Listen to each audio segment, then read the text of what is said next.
What is going on, everybody?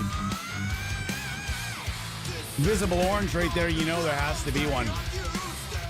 Fuck yeah. We are here talking about some shred today, and I could not be more excited to be here. It's going to be a fun day. I'm going to be straight up.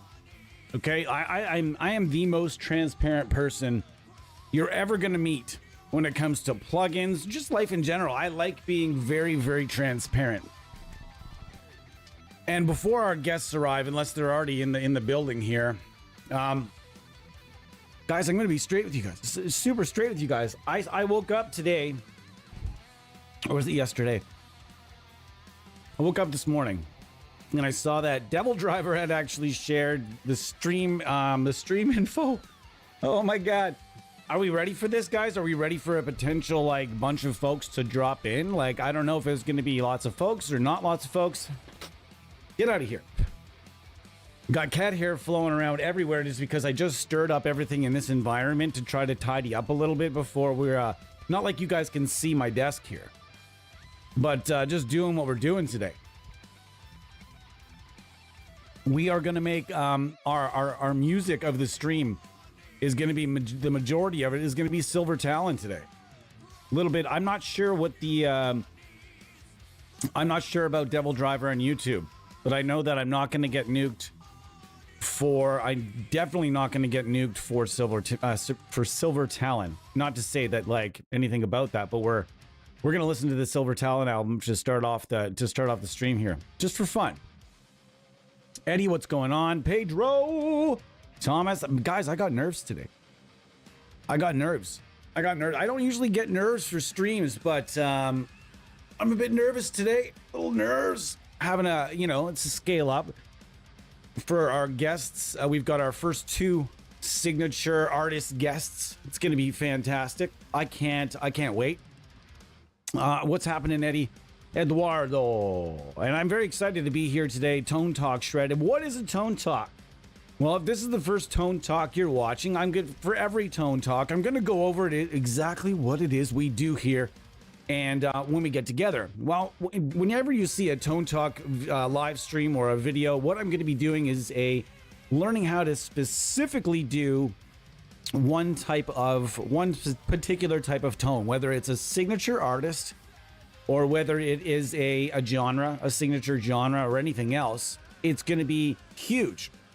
Okay, it's going to be fun. We did one for Rammstein. We did one for punk rock at some point. We did, it goes from we can go with genres or signature artists. Either one. We can go with tones. Exactly. We're just hanging out talking some shit like we normally do today. It's just going to be like, it's funny. You know what it feels like today? It feels like a live performance feels like for me. And so I'm going to get into later my different issues with live performances. For years, I had none. I had zero issues. I could get up on a stage with any instrument in front of fucking anybody, any amount of people, and do whatever. I could do a song that someone taught me 5 minutes before the show with zero anxiety whatsoever. And at one point I was in this band in my 20s, and I've had anxiety issues since I was a wee lad. A very wee lad, although it didn't hit me on stage until I was in my 20s. We're opening for this band called 10 Ways from Sunday. I'll remember it like it was yesterday. And it was just like mid-set, I'm riffing, I'm having a great time, and then snap, monumental, world-changing size anxiety attack mid-performance. And you're like, holy shit, what's going on? It was a weird moment. Ever since then, there's been some weirdness. And normally in live streams, I don't get that. I don't get those feels. Now, this is kind of giving me a little bit of that feels, but in every other scenario, get through that first song. Get warmed up, get through that first song, get into it, and then you're all the way in, baby. Woo! Freyskin, how are you? I'm just going to do a quick check here, guys. I want to make sure that you guys understand that I also absolutely cannot shred. Hold on a sec, guys. Just in YouTube chat. Just making sure that we've got the traffic directed last minute here, guys.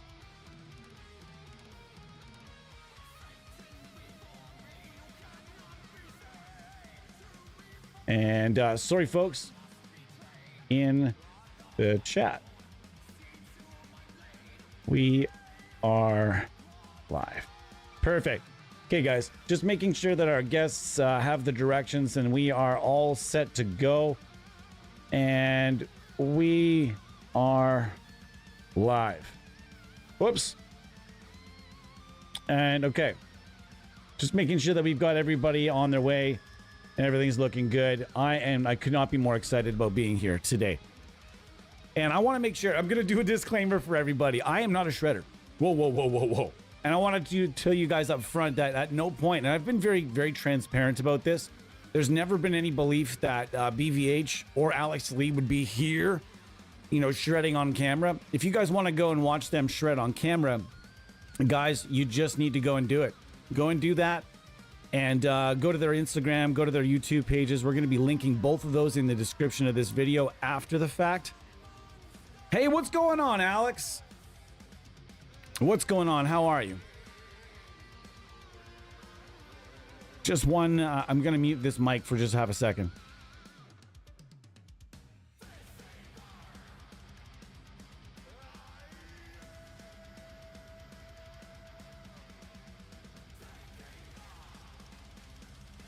All right, just grabbing some water here, guys. Sorry about that. Ibanez guy in the house. Ibanez guy, a.k.a. Alex Lee, a.k.a. my Ibanez brother from another mother. We have bonded over. Thank you so much. We have bonded over plugins. Alex and I. We've also bonded over Ibanez guitars, and I could not be more excited about it. This dude has one of, and it's one of my first questions for him, actually. I have my questions off here to the left. Look at me, all prepared. I'm a professional today. Hey, ooh, very cool. Hey, Bryce, what's going on? BVH in the house. One of my one of the longest term friends I think I have in this business. One of the first influencers, one of the first players I think I met when I got into this whole thing. Especially when I got into doing some artist relations. There's been many a time where I've just hammered his inbox and been like, dude, I need a demo. Here, I got a plugin, and he'd just be like, oh god, another plugin. This guy and his plugins. Anyways, this dude is a monster. EMG endorsed, sponsored player, absolute savage beast. Alex, of course, Devildriver, BVH, as I like to call him, all about the Silver Talon, amongst other projects. We're going to let you guys ask your questions. They are here hanging out in the chat. And that's the low impact of what we do here. They don't have to be on Zoom. They don't have to... These dudes didn't have to do their long, luscious amounts of magnificent hair. They didn't have to do anything. They're just chilling in the chat. That's all of our guests. Guys, every time you see a guest is going to be here, they're just going to be hanging out in the chat, doing gear chat with the rest of y'all, answering questions, and maybe asking their own questions as we go. Coffee in hand, guitar in the other. I have a Coca-Cola in hand and guitar in the other. This is my Ibanez baby, and we've discussed my PGM 301 before. And this is my baby, and his. I'm anxious to know, Alex. My first of my many questions for Alex today is going to be, dude, how many Ibanez guitars do you currently own? I am in the right now in my signal chain. I have lit up the first of the favorites, we'll call them. We've got a couple of favorites as requested by these fellas. I got into a few of them today. We've got a couple of my own favorites for shred as well. Now, I want to point out, I'm not a shredder. I am not a shredder in any way, shape, or form, but I can do a couple of decent lead passages as being a review kind of person for a very long period of time, beta tester and stuff. I've learned some shred passages, like just some easier types of bends and some, like some different types of swells and all kinds of things that at least give the average shredder out there enough to be like, okay, I know, even just by what little this feeble man is giving me here, that this will still be really good for shred. So I'm just gonna hope that this guy is done with it. I'm gonna go get the plugin and make it sound better. The 301 PGM. Yes, this is my favorite. This is my favorite. Absolutely, I love this guitar. I will be buried with this guitar. It's the only guitar I have, in fact, out of all the guitars I play, that's worth much of anything, to be honest. And it is a guitar that the only guitar I wouldn't part with no matter what. Everything else I have, I'd part with if need be. But this thing is never going anywhere for any reason. Just so you guys understand. Appreciate the happy to be here. Pedro. Yeah, Pedro. How's it going, Pedro, by the way? Freyskin, it's nice to see you. Eddie, it's nice to see you. Bo Cephas, just so you guys know, Eddie and Bo, the right and left hand here, those guys are like just well, I mean, I can't even say the right and left hand. Both these, like, everybody here on the team is just doing so much. But Bo, man, Bo's the dude behind all the graphics. He is like the number one brain here. It was smarter than myself. So welcome to all the staffers that are here today as well. Nice to see everybody chilling out today while we listen to some Silver Talon and hang out. And the first plugin on the list today, as we get back to, I'll get back to what Tone Talks are. The first plugin on the list today was selected by Alex, and it's funny that this is get off me, cat hair, get off me. I sit right beside a place that the cats sit and the window's open, which makes it even worse that it's just literally sending them by me as I'm going. We clean up around here, but I mean, if you've got a bunch of animals at home, you understand that there's just no way to ever fully clean before the tornado starts right back up.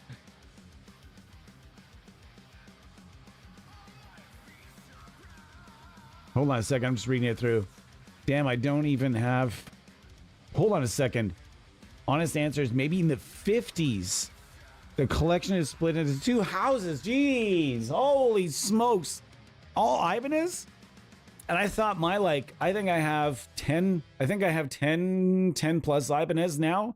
But man, gosh, I gotta say, like, and what are your favorites of the bunch? Do you have like one that's like a super low cost favorite in there as well? Are they all like, I know you play a lot of RGs, so I mean, most of the RGs series is fairly affordable, yeah? Yeah. Yeah, dude, Bryce, I would agree with you. By the way, Bryce is also like, this is a holy grail type thing too. It's kind of crazy because, like, wait, for starters, Alex, I have to ask, Alex, are you with Ibanez as well? There's no way you're not with Ibanez. If you're with Devildriver and you've got that many Ibanez, it just would make sense that you're also with Ibanez, yeah?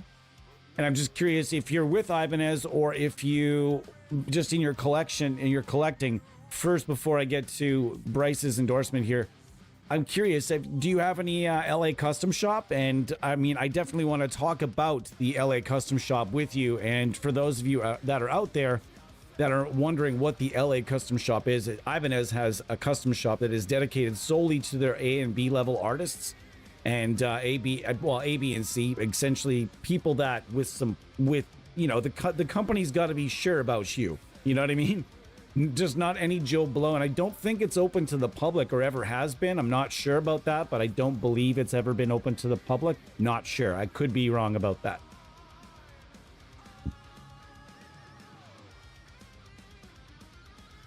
Endorsed artist indeed. Great. I'm really happy. But how fucking sick is that for you, though? Like, with such a collection, when you jumped in with Devildriver, how fucking awesome was that to be like, that you could connect with them on that level? Or was it pre-Devildriver? Or was it while you were in Devildriver? And I'm just curious. Right now, BVH, Bryce Vanhoosen, this dude is also like, it's tough. Getting a Jackson endorsement in this day and age, or even within the last, I mean, ever since Fender, essentially ever since the Fender buyout, getting a Jackson endorsement is a little bit like doing something that's like you're gonna get you the key to your city. Essentially, it's not easy to get. From what I've understood, like it's just a shooting gallery over there. Just like people just getting gunned down, refused. No, okay, no one's getting gunned down. Calm down. I know that's a sensitive subject, but that's not what I mean. I just mean that there's a lot of people getting turned away. And probably there's a lot of no's going on over there. I can imagine that there's Mr. Tempesta over there at Jackson is a very, very busy dude. But a lot of great artists. Bryce, a Jackson endorsed artist, has some of the nicest Jacksons I've ever seen. Oh gosh. And he also, it was probably one of the only people I've ever, he and Scotty Ian are probably two of the only people I've ever seen play a V sitting down and make and look comfortable no matter how they're sitting. It's just not one of those things. If you've ever tried to play a V sitting down, you'll understand. It's either you're in classical or you're just like, or you're just like, oh boy, what's going on here? Official Ibanez contract in 2007. Holy fuck. Okay. I'm learning more about it. See, this is why I'm asking all the questions I can here. Hey, JC, what's going on, dude? What do you mean I'm early? I ain't early. 2:30 p.m. Eastern time. And I don't think I was more than a minute early anyways, maybe. But man, Bryce, I have to ask you, you've also been a Jackson guy for a very long time. What is your favorite Jackson that you have? And how do they feel about you collecting? Like, is it just sort of like money in the bank for them, being that you're also not like a Jackson collector as well, and you're showcasing some of their older stuff? Or do they kind of get on you like, man, it's great that you collect our old stuff, but we really want you to get you on the stuff that we're selling these days? You know what I mean? Which does it fall under? Does it fall under they're stoked about your collecting, or that they would prefer you use some stuff that was made inside the last, inside the last decade? Occasionally just gonna stretch my back out here. And as mentioned, I don't have a lot of shred skills for you, but we're gonna get started with some tones.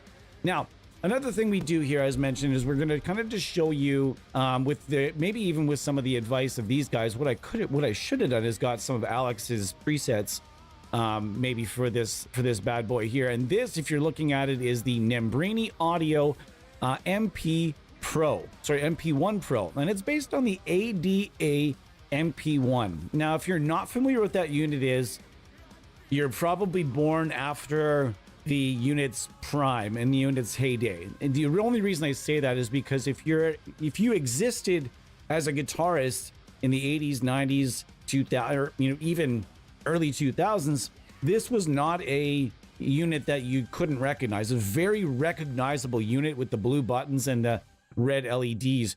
You could see it from a fucking mile away in a rack.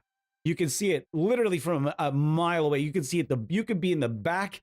You could be the back fucking row of an arena show and be like, oh yeah, that's the MP1. I see it there. Yep, I see it in the rack.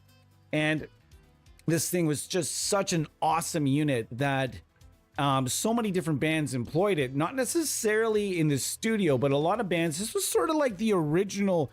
These units were sort of like the original Kempers or the original Axe Effects, in the sense that these things were meant to cut down on roadie costs and tech costs a little bit by kind of putting everything in this rack unit with like a couple of different power amps and such, and you could kind of work like that.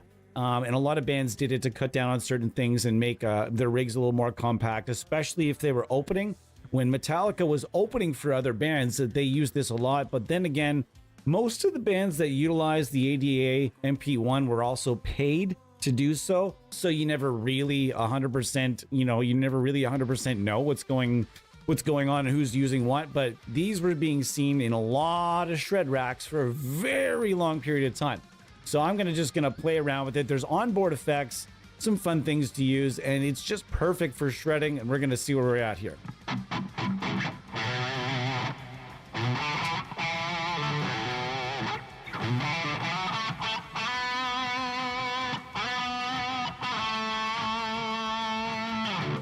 Sounds nice. Sounds nice. Very neat.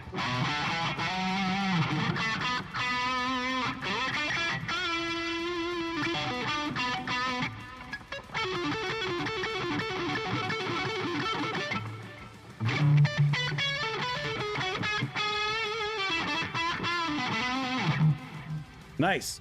And that is the DiMarzio PAF Pro here and a DiMarzio Evolution. I opted to switch it out. Didn't like the PAF Pro in the bridge for more aggressive stuff, and being that this guitar is always and always will be tuned B2B, it's sort of just really, it's a really great pickup for exactly that, which I'm looking for. All right, cool.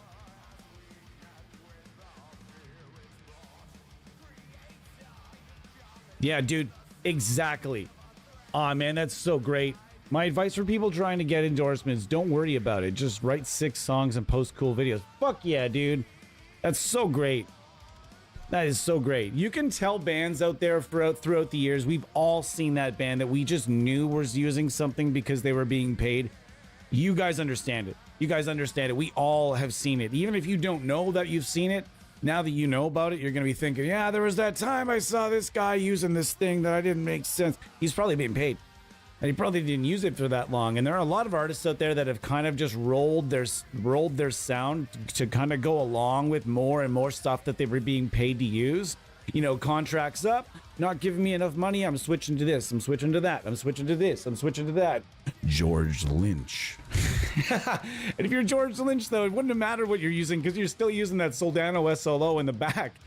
And so the other stuff's on the stage and they're using the fucking SLO in the back. Nuno Betancourt does this fucking same thing. A lot of the, you know, I mean, it's like he's got those Washburn amps, but in the backstage, you've got to see the other rig is all mic'd up. We see what's going on here. You know what I mean? Aren't those kind of endorsements sad? At least those guys, that's a whole other level of endorsement, though. I think those kind of endorsements are sad and damn near almost false advertising. I'm going to say it. It's damn near false advertising in some of those cases, boys and goyles. I have to say it. Caleb, by the way, hello. How are you, Caleb? I ask about endorsements because they're fun to learn about, guys. And that's the reason I'm asking these guys about it, because it's fun when you can get on with a company that you already really respect, right? When I got on as an EMG artist, it was like I got on and I just felt that it was fun. I already respected the company. It was super fun to be able to go and test out a bunch of their random stuff. So, okay, you're going to notice inside the MP1 here, there's a few different cabs. You got a VHT, you've got a Marshall, you've got a rectifier cab, you've got a 212 Hughes and Kettner, you've got a Bogner 212 for what looks to be a combo amp, and back to the VHT. You've got a nice selection of mics. Now, that's really going to be up to you. When it comes to creating a shred tone, the only thing that I always suggest to people is be most of the low end in your tone is going to get kind of, you know, passed out. You know what I mean? It's like instead of starting at like, I'm going to say like your high pass, low pass, where you would normally kind of get things started down here, like kind of get things started around 120. Well, you're going to kind of bring that up to about 140 in some cases with leads. You're going to take some of that low end off. So you're a bit less concerned about that low end, although you still want to make sure it's there, right? I'm not sure if these guys would agree with it, but I mean, and I'm also not, I say it all the time, I'm not going to give you guys pro audio engineering advice. That's not who I am. I'm just going to give you the tools, and then you guys can go and do your own thing with those.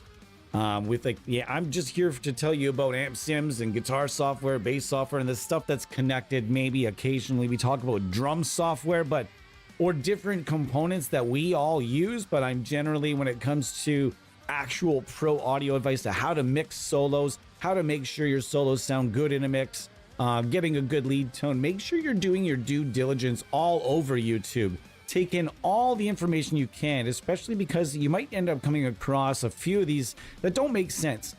And you're going to come across a lot of these being made by people that are a lot smarter than this guy and a lot more accomplished and experienced in the pro audio engineering world. So I will point you in another direction in that regard every single time.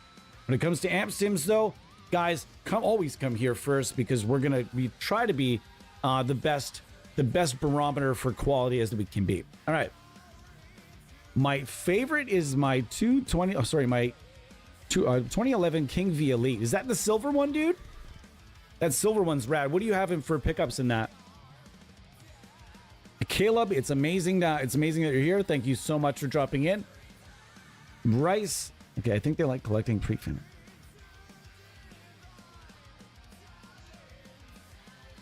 Yeah, you're right. Pre-Fender is a different company. It's neat. I get it. You know, one of my favorite things I'm going to say, okay, guilty pleasure time, guys. It's not even a guilty pleasure, but I highly suggest that you do it. It's absolutely liberating. Here you go. You're going to go to reverb.com or eBay, but I'd probably say reverb.com is going to have a better, get yourself a coffee. All right. Maybe a breakfast sandwich. You're going to put it down in front of you. You're going to get your laptop or your phone or whatever you're going to do. You're going to go to Reverb. All right. Hang on, follow me here. You're going to type in Jackson Custom Shop in the search. Then you're going to organize the listings not from low to high like we're all used to, but instead we're gonna go high to low this time like a big boy. Okay, so we're gonna go high to low, and then you're gonna go over there and just look up and just look and just sit there and drink your coffee, eat your breakfast sandwich, pat your kitty or your dog, and go through some of the most amazingly expensive and most incredible guitars you'll ever see in your goddamn life. It is a real treat. I'm never gonna buy any of that. It's like looking for it's like I'm out there looking for the private jet that best suits my needs. I'm never gonna buy a private jet, just like I am as likely to buy a private jet as I am to buy a Jackson Custom Shop instrument for $15,000 that someone waited probably 3 years to get. Can you imagine paying like 10 to 15 grand or more and having to wait 3 years for a guitar? That's madness. Absolute madness. Anyways, these are the things we like to talk about here. We like to shoot the shit. These guys are rambling on. I'm rambling on, rather. These guys are answering some great questions in the chat. Fun fact for the SLO. Really? Interesting. Walls, RG80s? Really? I use the 412 green cap. Nice, let's do it. 412 green cap, just one mic. Just the one mic. Okay, so the 57 off axis, and then you obviously bring the second. I'm gonna leave the 57 in there though, the secondary one, and we're gonna make that work as well. And let's see, what do we got here? I might have to bring that up a little bit.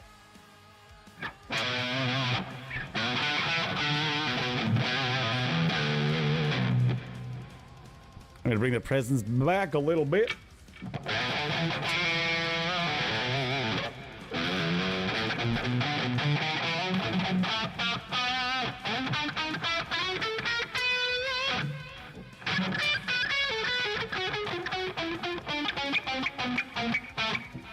Nice. You didn't miss anything, dude. Don't even worry about it. That's the thing. We always tell the people it's so fucking casual when we have guests. Just grab a phone, grab a laptop, and just kind of try to keep up the best you guys can, man. Like, we're not fixed in place. We generally do about 120 minutes here, about 2 hours. It's a long go. If you guys need to be in and out, you guys are more than welcome to. If you guys can only stay 60 to 90 minutes, no problem. We're going to be here for the duration. I'm going to go through the lineup, though, while we're here. The lineup, we may not, as always, I always say, this is the lineup, but we may not get to everything in here. I'm going to go over a couple of plugins suggested by these gents, a couple suggested by our team, and a couple suggested by myself personally. All right. Now, this is our free plugin. This is called the Sword, and then we just put this out with Audiority just a little while back. This thing is incredible, and what I like about this is that you can add some really, really nice cut to solos. Anything really, but solos, it's amazing for solos, leads, shreddage. This is really awesome for adding just that little bit here and there to make sure it's poking its way through a mix in a way that's not super intrusive, where you don't need to do a whole shitload of work in post to get it to, you're not like sitting there, filtering around going, oh, I can't really get it to fully poke through the cymbals or anything else that I may happen to be working with, whatever. This is fantastic for leads as well. So give it a shot, grab it from Audiority. It's absolutely free, and I think you guys are really gonna dig it for shred and for pretty much anything else. 50 different presets that were just added, so I think you guys might dig it. Okay. Now, next in the chain, we've got a few different things kicking around today. We have the JMP Pro. This is also by Nembrini Audio, and this is sort of exactly the same as the one we're just using, but instead of the ADA MP1, you get the Marshall JMP1. Okay, so once upon a time, you guys, we've been through this before. Once upon a time in the 80s, 90s, early 2000s, there was this sort of, I don't know, this war of the metal boxes that included many of this, and a particular company's several of their amps inside a metal box and rack. It was like the rack, one space rack wars. And there was a few different, there was the Tri-Axis, there was the JMP1, there was the MP1, there was a little bit later on the Rocktron units. The Rocktron Prophecy was kind of a thing for a while too. Super excited about it, actually. Super excited that Nambrini decided to do preamps. And if there is a developer out there, I can say right now, that's about to give preamps a little bit more attention. Aurora DSP giving some preamp pedals and stomps a lot more attention. But there's another one out there that's gonna be making some moves with preamps as well. So if you guys are into preamp, that whole thing, and for me, that was, I don't know about you guys, Bryce and Alex, is there something to you guys that's just, when you look at, say, a rack of different builders, different companies' gear in the same, say 6-space rack. Let's get some more. Give me some more solos. Anyways, sorry. Going back, going to these preset, going to the preamps. Is there something about just looking at a nice rack case with a power amp and a preamp and some like nice blinky toys? Is there something that's not kind of just magical to a Frankenamp rack, kind of a Franken rack over, say, just parking a head on top of a cabinet? Is there, to me, there's always been something about that I don't know. It's hard to explain. Something about it that to me is just always is kind of magical about it. So when these preamps started coming out through various companies, it's kind of exciting. And if you're using the Neural Amp Modeler, there are a lot of preamps showing up over there for free. So if you're a preamp fan, you can head over there and grab some of those as well.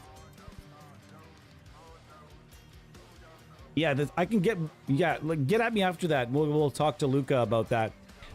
Also, something else that Bryce, you might want to ask Luca about demoing. He probably wants you to demo that McLaughlin suite, or did you already do a demo for that? Seems like a lot of shredders did a demo for the McLaughlin suite, and for lead guitar, it might be one of the coolest suites out there. I'm going to be honest with you right now. I don't have it in this particular lineup, but I'm going to have it in the next Tone Talk shred that we do.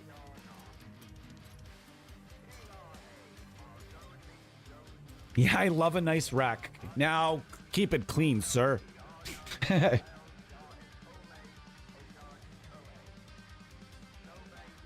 All right, so we're kind of just chilling. We've been listening to Silver Talon. We're going to be in and out of a bunch of different... we're going to go into the AmSim Universe playlist, and we're going to be mixing in some Devildriver today as well. Thank you guys so much for chilling out with us today. We're about a half an hour into the stream, and it's a lot of fun so far. I'm hanging out with two of my favorite lead guitar players, guys that... Man, both these guys can solo, both these guys can shred, but both amazing rhythm players as well. Let's not forget that. That's not to be negated here.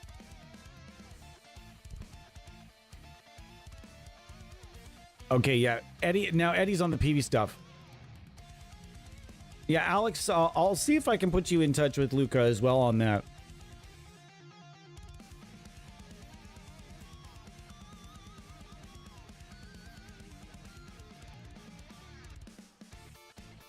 Yeah, dude, monitor, going back to what Caleb said, getting some monitors is always great, but I'll be honest with you, when it comes to amp sims, I'm almost feeling like as long as you have a really nice, a decent, doesn't have to be really nice. These are not by any means super expensive.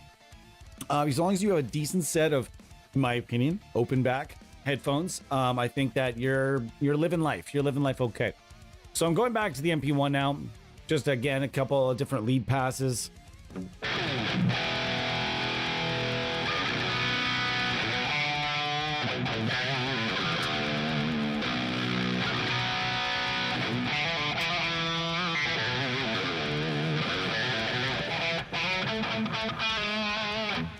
I'm not even going to do any sweeping today, because if I do any sweeping, even though last night I was practicing some sweeping and it seemed pretty clean, because I mean, nobody out there wants to hear bad notes and sweeps. Nobody, especially a developer. No developer wants to watch a piece of content using their products where the dude's all, hey, let me, and it's just like, might as well be throwing the guitar down the stairs while it's plugged in. That's what it's going to sound like if I stream in my current level of slightly heightened anxiety, we'll call it.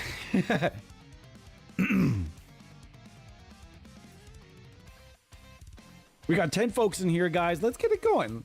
If you guys got questions for Alex, if you have questions for Bryce, I have a couple questions for them both. For Alex, for starters, I'm Alex. Do you feel like the Ibanez RG is the most cost-effective shred machine ever? And Bryce, would you refute that, or would you just kind of go with it, being that like the RG is, do you feel like the RG for the price point it's at and what you're actually getting with the wizard neck and the big fat frets in most cases, and as long as it's at, you know, late 90s and onwards, earlier you're going to get the skinnier frets and not, you know, whatever. But as far as features go, really those guitars is all, if to me, they're the most affordable shred machines ever, because all you need to do is take the pickups, take them out, throw them in the garbage, and put something nice in them, and that guitar is ready to, you could go on tour with that guitar. You know what I mean? Like, and people do. Just plain old Ibanez RG, like a $500 guitar on tour. Several larger bands that you've seen, I've seen RGs on stage, and you're just like, over the years, it doesn't make a lot of sense. But those guitars, like you ask some guys, and they're just like, yeah, I've got the money to buy better guitars, but for what I get for an RG is just so great. However, that being said, Jackson does have some cheaper lines, but as far as fretwork goes, and I just wonder how you guys feel, like company to company. Do you feel like Bryce, do you feel like Jackson also has a line that is as effective in the lower cost department? The reason I bring this up, guys, is because in all honesty, a lot of AmpSim users in surveys that have been done, likely, you probably find a lot of AmpSim users using lower cost instruments, and that's fine, and myself included, right? And RGs are a low cost instrument that can, if you, with new pickups and some new, you know, you might need new hardware, but probably not. New pickups, new wiring, usually those things become really great recording machines too. So I'm curious as to your thoughts on that.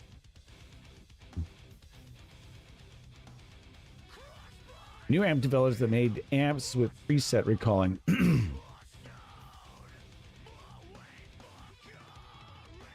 Yeah, I'm not really sure.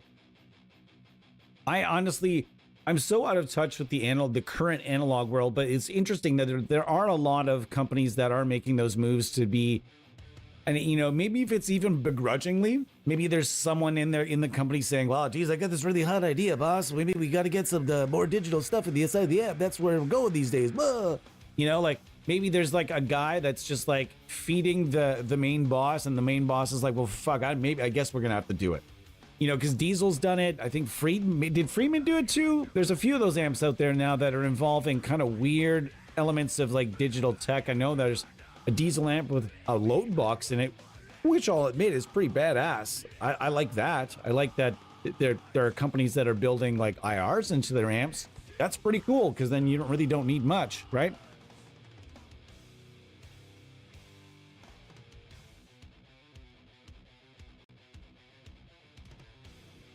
Just reading through the comments here. And yeah, anyways, we're here all day, by the way, guys. Later on today, I wanted to know, we are doing our very first stream for North American viewers, specifically. We kind of agreed we were going to try to live in these weird areas where we feel like it would kind of be able to little bits of both, like both kind of time zones, both, you know, overseas and here in North America, as I am in Canada. So it's kind of interesting because we've had people reaching out to us and making comments on the YouTube. Thank you for all the positive and fun comments so far, by the way. It's been really fun to interact. Keep those coming. Like and subscribe. Comment if you want.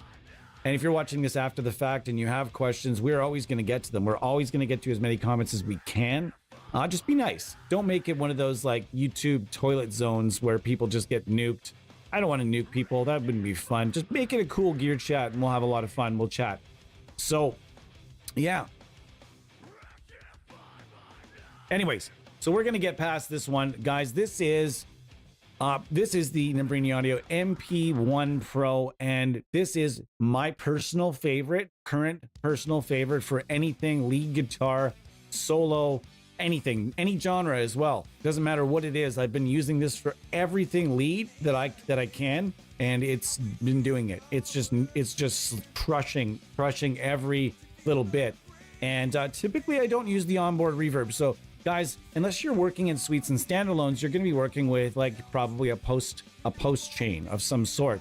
And I like to do, what I suggest to everyone is, don't worry about post effects sections in your plugins. I know a lot of people with the Neural DSP and STL tones, and it's sort of become the industry standard to have that post effects section where you get the delay and the reverb. Yay!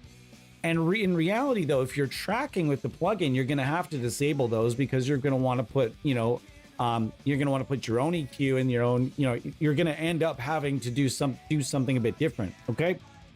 You're not going to want to try to EQ your tone with delay and reverb on it. So here's my suggestion. Go out and get a really good reverb that you really enjoy. That's, versatile, bunch of different verbs involved. And here's a good free one if you're curious. This is the M Convolution EZ. It is free, but please upgrade and make this disappear at some point. This has got 6% on. I'm using it as I use it as like a room verb, but it's got plates, it's got rooms, it's got big, giant, huge spaces. This is free. You can get this free. Also in my chain for free, and I always suggest get a reverb and a delay that is easy to use, that's versatile, that you really enjoy. Now, this is another one I really enjoy, and I'll show you guys what this sounds like. This is the Nembrini Audio Analog Rack.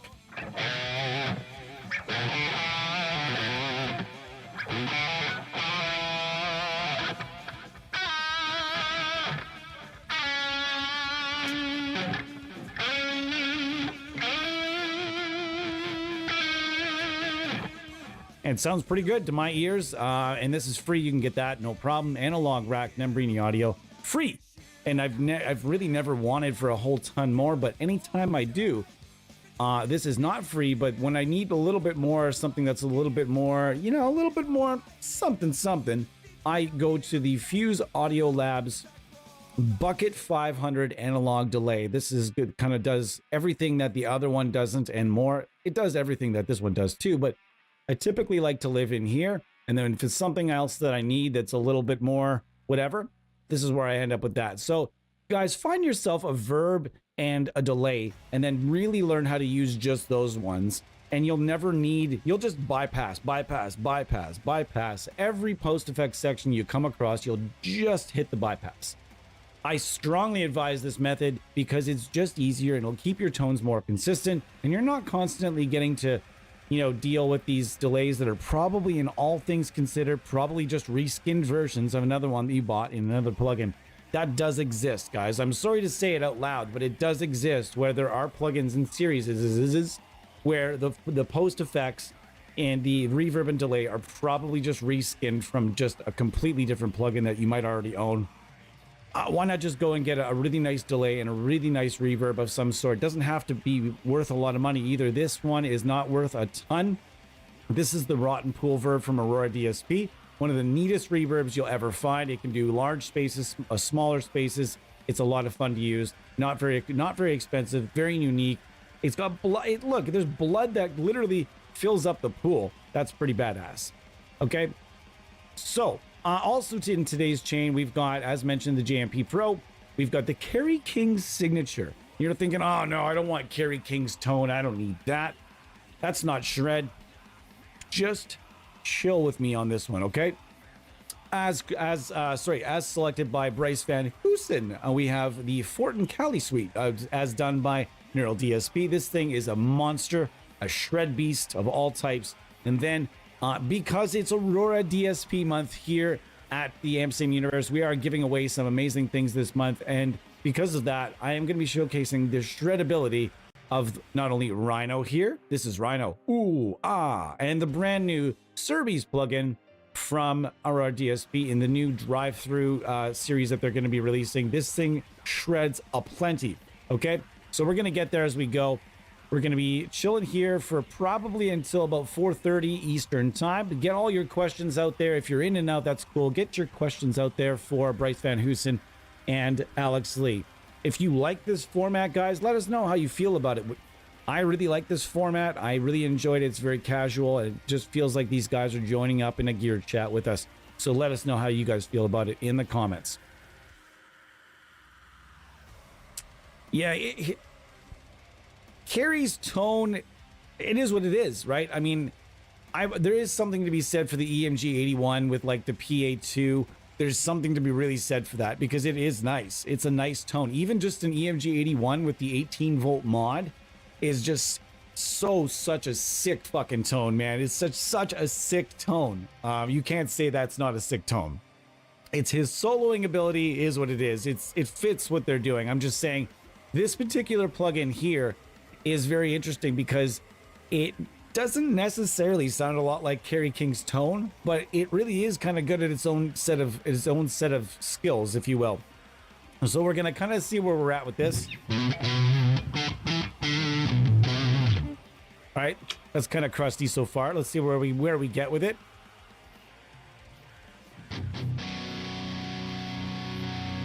And now the cab section is really kind of easy going here.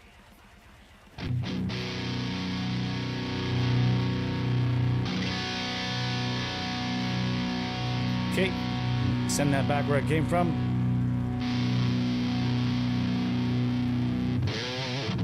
Now, obviously, this doesn't have... It's a bit loud, so I'm going to bring that back a tiny bit. This is Night Crown, by the way, and that's the AmSim Universe, the Tasu stream playlist that's on Spotify if you guys want to check it out. If you hear anything that you like in the stream, that's where you're going to find it. Whoa, that's not what I wanted to do at all. Let's try that again.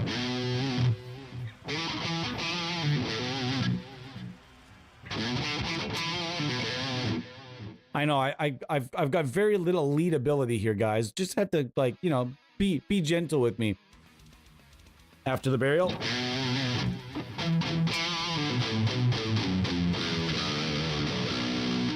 This thing is better for leads than you might think.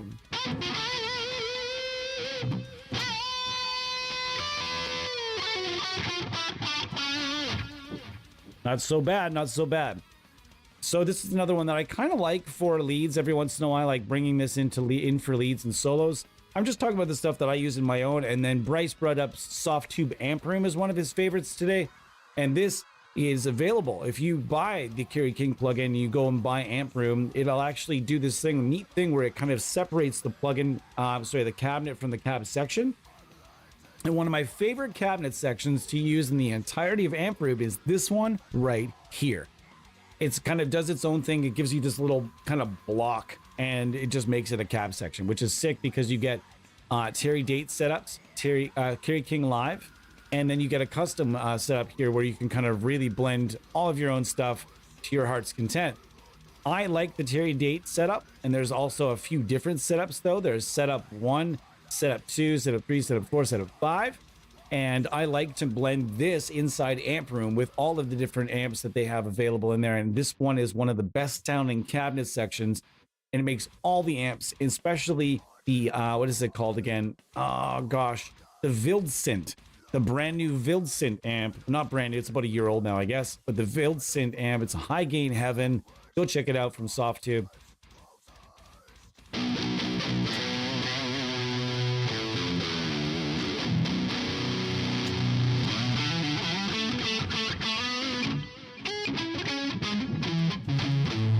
See what I mean? I can't even do it slowly because slowly it just doesn't work. There you go. That's all you're getting. I did one successful little sweep run. That's all you're getting. I'm retired. That's all I'm going to do. Yeah. All right. So if you're chilling with us today, guys, it's, you know what? It's a little bit slow going in the sense that we're brand new. You might be thinking, oh shit, I thought there was going to be about a billion people here or something like that. We're a small thing. If you're brand new and you're wondering what the fuck is all this, well, the AmSim Universe, essentially, we're a team of people that have gathered for the promotion of good guitar and bass software. We're gonna try our best here to get you guys to avoid the crap, and we show you guys how to get the tones that you want to get on the budget that you have, and teach you guys you can afford just about everything on sale prices and a lot more. So if you guys like what we're doing, we don't ask you guys share. And don't overshare. But if you have one person that, hey, shit, my buddy would like this, tell your buddy about it. Bring them on in next time we have a stream, and we would love to have you guys. All right? Thanks so much for being here, everyone. Thanks so much to Alex Lees. Thanks so much to Bryce Vanhoosen. Both these guys have been, super, super fun to work with over the years of my fun little trips through the wonderful world of artist relations. Both these guys have had the pleasure of dealing with them for a bunch of different demos, and it was a lot of fun.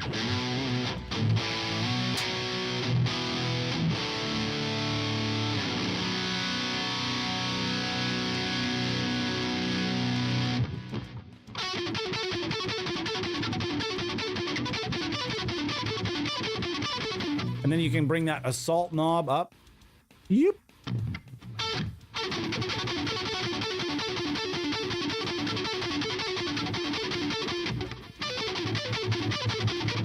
Not bad. I'm not saying my playing's not bad. My playing's not fantastic, I'm sure. But it could be better. I could put more time towards, and I'd like to put more time towards refining my lead skills. At one point, I was having a pretty comfortable kind of go of being a lead guitar player, and I felt good as a lead guitar player. But then I just didn't. It's tough to keep up, as I'm sure. Alex and Bryce, how often do you guys practice? How often? Is it daily? Do you guys practice? Obviously it's daily, but how many hours a day? And this is kind of where I just didn't have the time to upkeep. I'm curious, guys. How often do you guys practice? Sie wild sind? If you go, sorry, Freyskin, if you go to Soft Tube Amp Room, they just last year the VILDSINT, Wildsint. It is an amp they put in there last year. It's got this real strange, like sort of I call it a tone matrix. Instead of like a channel selector, there's this like weird little grid that you kind of just like play pin the tail on the donkey and throw something in there and see where, oh, this sounds cool. Only problem with it I found was that when I tried to use it in a mix, in like even a dual tracking scenario, it was tough to work with in a mix. On just playing solo on my own, it sounds amazing. One of the coolest amps I've ever just jammed with. But in a mix, it did struggle a little bit, albeit I didn't work that hard at it. But I intend to try again in the future.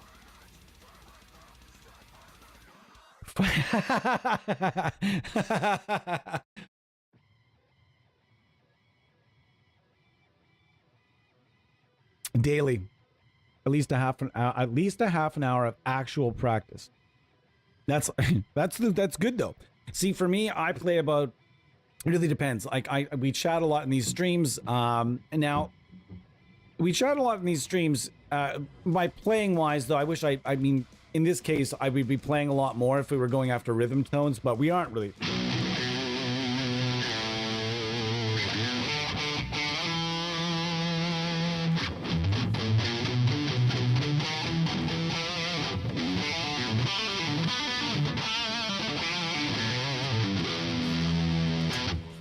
Not a bad little run there. It was fun. I used to be able to do it all the way up and all the way back down seamlessly. See, there was just that lack of practice, guys. Fumble fingers, and my hands are cold today, too. All these excuses can be bought in my excuses book that I'll be selling next week. What is the best excuse that you hear guitar players make for being like just straight rusty? They're not just going to tell you, yeah, I'm rusty, I haven't been practicing. What is the best excuse you've heard a lead, not anyone else, but lead guitar players and singers I tend to make to have the same sort of mentality behind practicing? There are some that practice a lot. There's some that just feel like they're going to get by on their God-given gift. And I'm sure we all know both. These gentlemen are both practice guys, but we all know that one lead guitar player that just doesn't practice a lot and he's rusty, and then he just makes excuses about why he's rusty. That's me. Although I've never claimed to be a lead guitar player, and I've never had any God-given gift when it came to actually like playing solos. So don't worry about that. Like working out consistently. Yeah, exactly. Consistency is what matters. And and also being focused, right? Because you're not going to go like thing to thing to thing to thing. You're not going to 10% of this and this and this. You're going to learn 100%. Then for me, that was also really difficult to get. I'd learn a really cool pass and get it up sort of half speed. And then I'd just be like, all right, that one's done. Let's move on to another one. Like I wouldn't put that hundo P into it, the 100%. Yeah, recording days are different though. You have to play a lot on those days so that you're just, no matter what happens, you're just like, boom, I can do what I need to do, right? Fantastic. Steve Noel. This is definitely a channel I need to be paying attention to. Diving into the digital gear world this year, finally. Whoop, whoop. Steve, nice to meet you. And yes, whether you are a beginner, we always talk about it like this. Imagine you are in a boat. Or imagine you're swimming, or you're a diver, maybe. If you're a beginner, you're floating on the top, and you're just kind of seeing what's below, you're seeing what's around, you're checking out the landscape, you're finding out where you are, and then suddenly you might want to go a little deeper. You're gonna start to snorkel a little bit, and we can also handle the snorkel kind of people, no problem. Typically, you're gonna find sometimes things move at more of a Titan sub kind of a pace. Way down here, though, a lot of times if we might get too in depth, and if in a case like that, where if you have any questions whatsoever on your journey through the wonderful world of guitar and bass software, my friend, you can ask those questions without any fear of judgment. So sometimes this community, we can be about beginners, we can be about intermediate, and we can also be about the expert users, such as most of our team. We can also be about people that love paid software, people that love sales, and people that can operate only on freeware, and that's no problem. We can get you great tones on any budget. So if you've got questions, please do. And we've got several staffers in the chat as per the usual. So if you've got anything for us, please do throw it at us. Currently, we are chatting with Alex Lee from Devildriver and Bryce Vanhoosen of Silver Talon fame. And we are going over some of the best ways to get shred tones. We're talking to these guys about how they kind of came about and how in their careers, etc. And we're just going over some of their favorites and some of my favorite ways to get some nice, tasteful lead tones, not just for shred. You don't have to be a shredder to be able to need and utilize a good lead tone. Two reasons. Number one, you don't need to be a big shredder to do something tasteful, okay? It could be slow, like...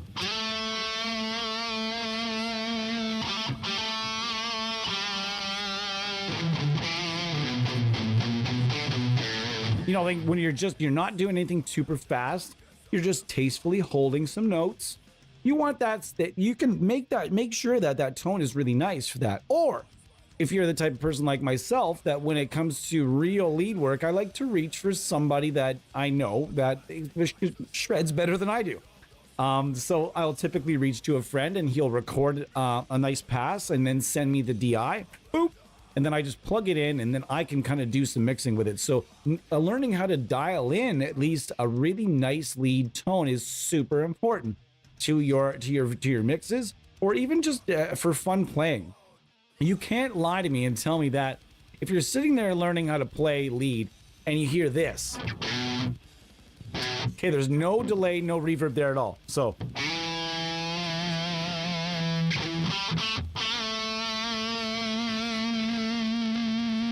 That sounded nice. Okay. Did that sound nicer than this, though?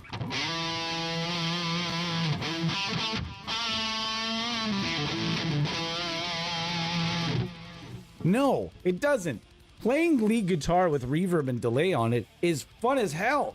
Just ask Nuno Betancourt. He knows. That dude's a beast, though. I'm not saying he hides behind that by any means.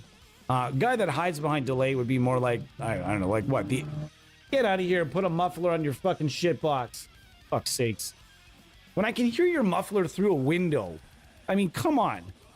Skip this cracked rock and go and get a muffler. I'm kidding. I live in a questionable neighborhood, and I'm just making light of the area that I live in. All right, let's see what we got. Don't be afraid of being sloppy. I've been playing 20 years, and I'm still very sloppy. Well, yes! Thank you! There are too many people trying to be too perfect as well. Even when you're at it, a little bit sloppy is okay once in a while. There are a lot of lead guitar players out there that, like, even when they're on stage, occasionally they'll flip a note, but they've got more feel, as opposed to the guy that's just standing in one spot, you know, and just trying to make sure every note is as meticulously perfect as possible. Then you have those guys that can do both, that can actually move around on stage, interact with the crowd, and make sure it's meticulous and actually perfect. Those dudes are just gods on other levels, though, because, like, as a shredder, you guys, I gotta ask as shredders that are on stage with bands touring professionally, I have to ask, like, are you guys, is there a perfect balance between interacting with the crowd and going and, like, making sure you're, you know, moving around the stage and putting on a good show? I know both of you guys like to move around the stage, and I know both of you guys love to interact with the crowd. Now, question is, though, is there a point, though, where you have to stop yourself occasionally because you know you're moving around a little bit too much to nail the parts?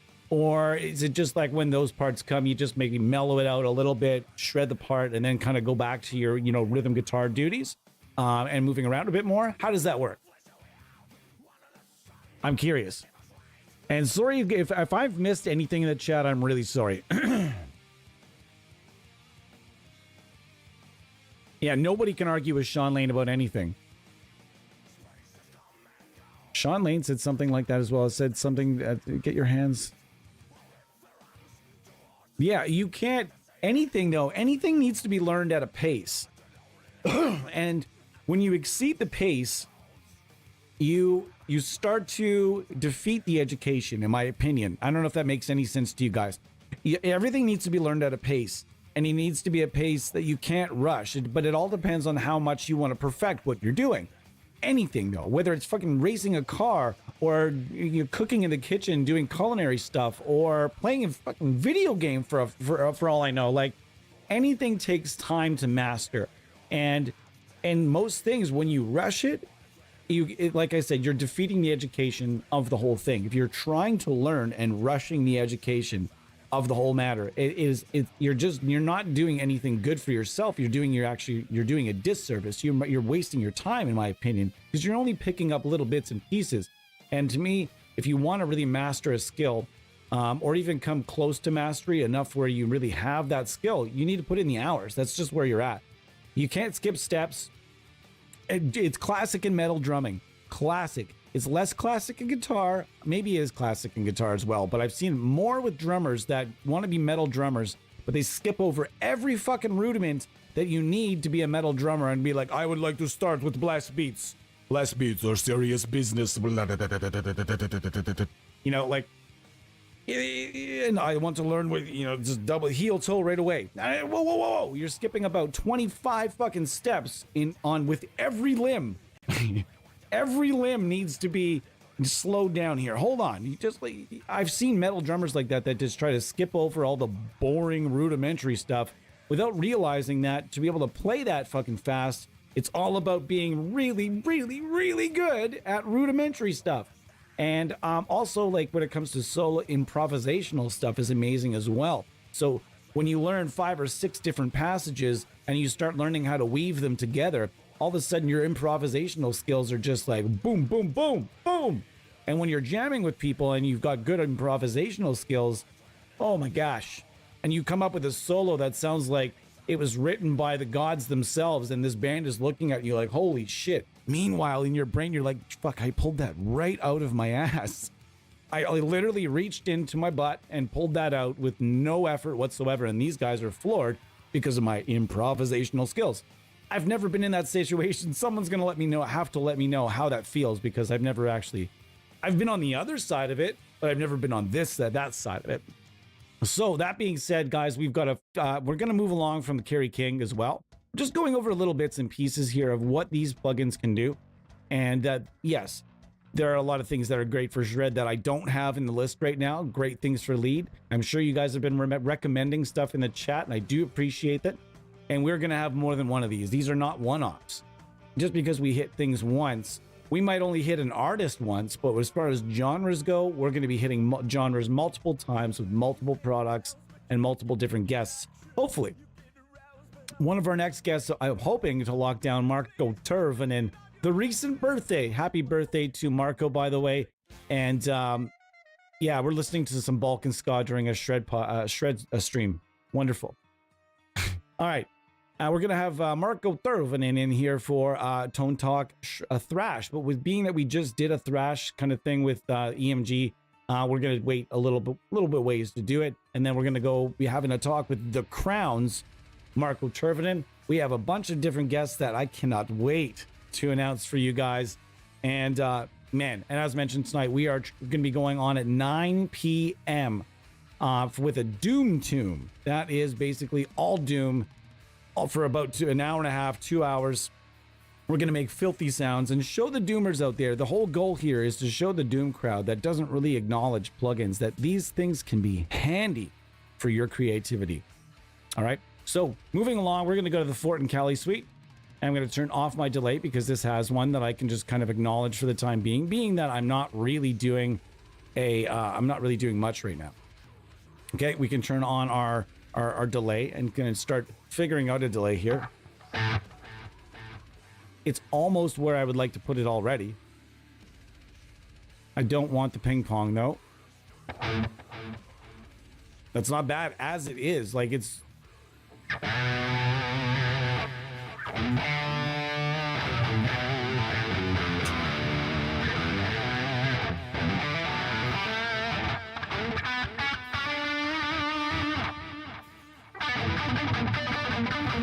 Nope, see, I'm gonna have to fix that a little bit.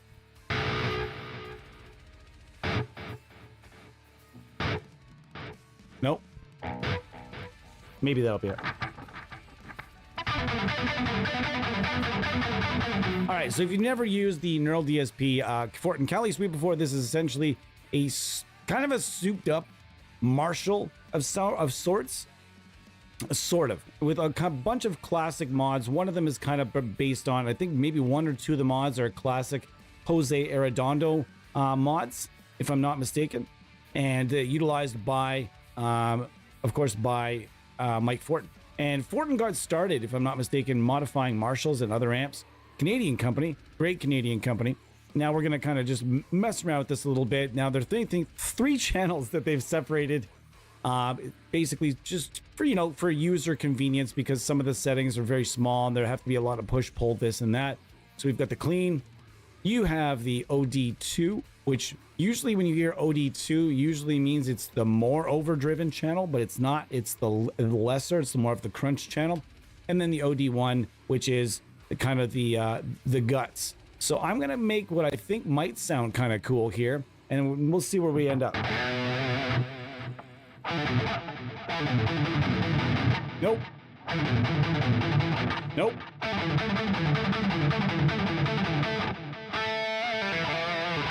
That's not on. And again, there's a bunch of different modifications in here. There's the violence switch.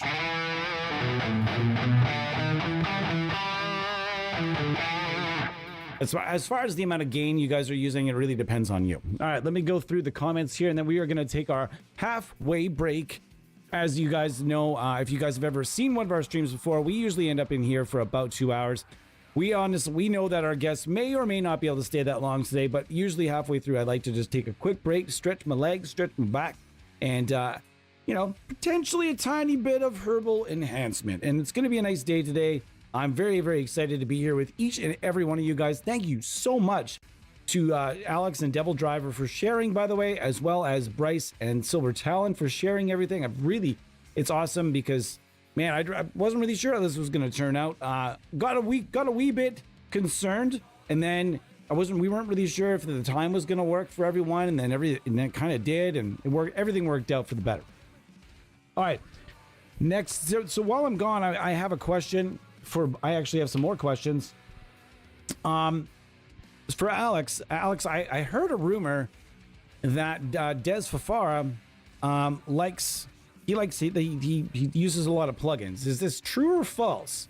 I know like in his home studio. I'm not sure if this exists or not, but I remember reading somewhere that suggested that he did use a lot of plugins in his own personal use. If that is the case, you can always send him our way, and we can make sure he gets taken care of with some rad stuff. Always make sure. And for Bryce, I'm curious. In the war between EMG and Fishman, where do you feel that EMG like still holds the? I mean, you're being an EMG artist. Like, I understand that some people are he's going to be biased. He's not a biased guy. He's going to give it to you straight, and he's probably tried more than a few guitars with Fishman in them. So, but if I'm mistaken, tell me I'm wrong there, Bryce. But what do you think in the war between Fishman and EMG? I think they're much different. Personally, I feel like the technology is different. They sound far different, these pickups.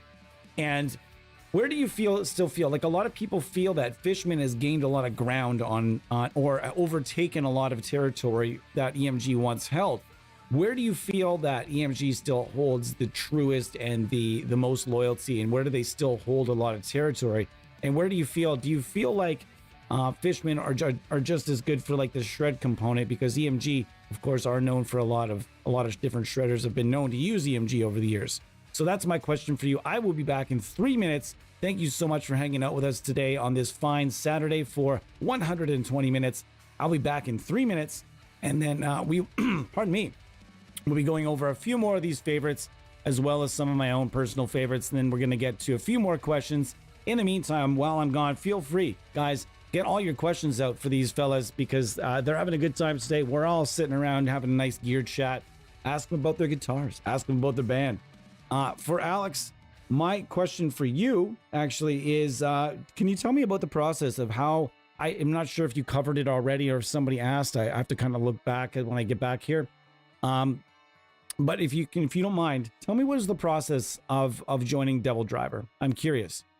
As I always like to know how these things kind of, how musicians end up kind of joining, established acts. I'm curious. So do let me know in the comments if you don't mind. And just how was the process? And how did that go? And how are you enjoying being in the band? As are you the newest member? I think you're the newest member. I wasn't sure. All right, 3 minutes, guys. Give me 3.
Yeah! I am replenished. I feel great. I felt great all day, to be honest with you guys. I got up and I was charged up right when I got up. If I can find my pick now, that'd be fucking El Fantastico. Oh, I put it back. All right, let's do this. And by the way, this actually isn't Ministry. That's actually Lamb of God's their other name. They call themselves Burn the Priest. And they did a kind of a cover album. There's a few on there. They did some really neat covers. They did a Melvin's cover of Honey Bucket too. And if you know that song, that's already like savagely heavy, and they made it heavier. What if you can make things? I don't know if you can make any Melvin song heavier though. Really,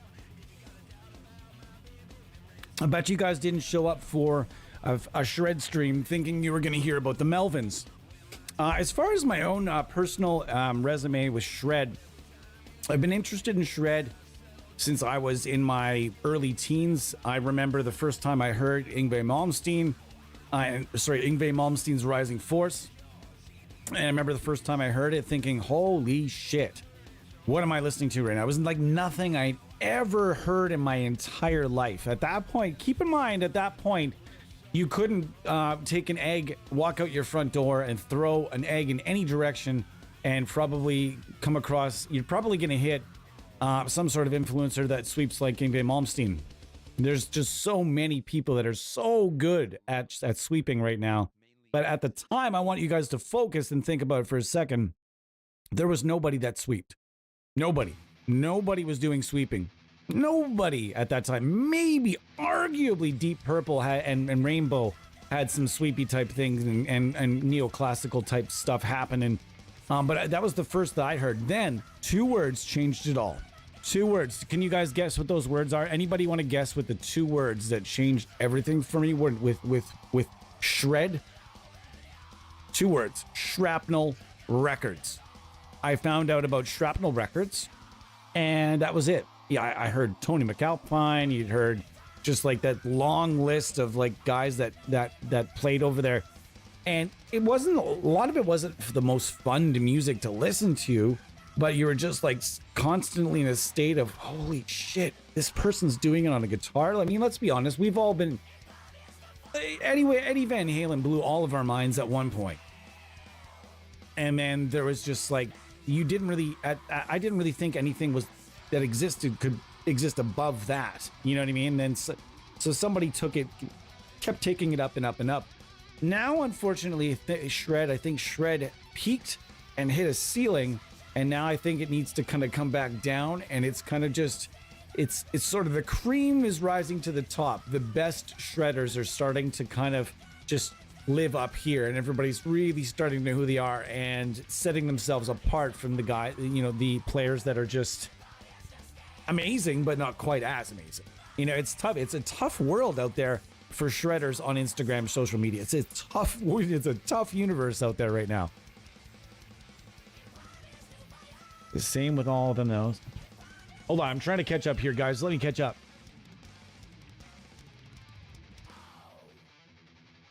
Nice.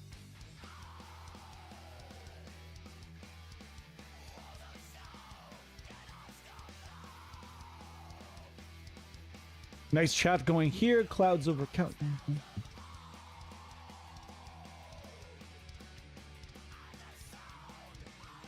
Brayskin, I hope you're around tonight. I don't know if I think you're in a time zone that doesn't. I don't know if you promotes your availability this evening, but tonight we have a very special episode of Doom Tomb. Tonight, Doom Tomb. We're gonna have a nice episode of Doom Tomb. I'm gonna be letting. If I have the time, I'm hoping I have the time. I'm going to be releasing the very first Doom Tomb IR pack. I'm hoping I have the time to do that. And it's going to be something around 25, 30 IRs for the specific purpose of Walls of Fuzz and other things like that. I'm hoping to be able to do that for you guys tonight. The pack is almost finished and tested. Hopefully I'm going to be able to do that tonight. No worries, buddy. You'll be able to catch up. It's the thing is, like, we're trying this mostly for the North American folks, because like yesterday, for example, And in a couple of different comments, I've had 5 or 6 different people be like, hey, I can never catch your streams because I'm always not, this or that. So we're going to try something out, and we're going to just, it's a test run. We'll just see if people exist. If we get a different crowd, then that'd be rad. That's great. Then I'm happy to do a stream every Saturday night at 9 o'clock and make something different. Won't always be Doom Tomb, but it might be High Gain Haven. It might be a Tone Talk. It might be something else, but we will, if it works out, we hope it does. All right, so going back to it, guys, this is the Fort and Cali suite. If you guys are curious, let's be honest, most of you guys probably know about this plugin.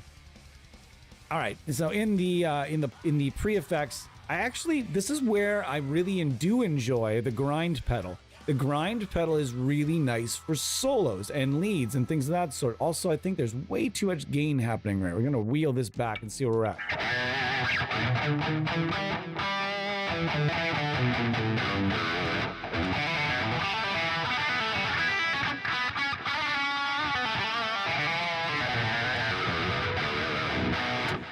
Nice! That actually didn't sound too bad.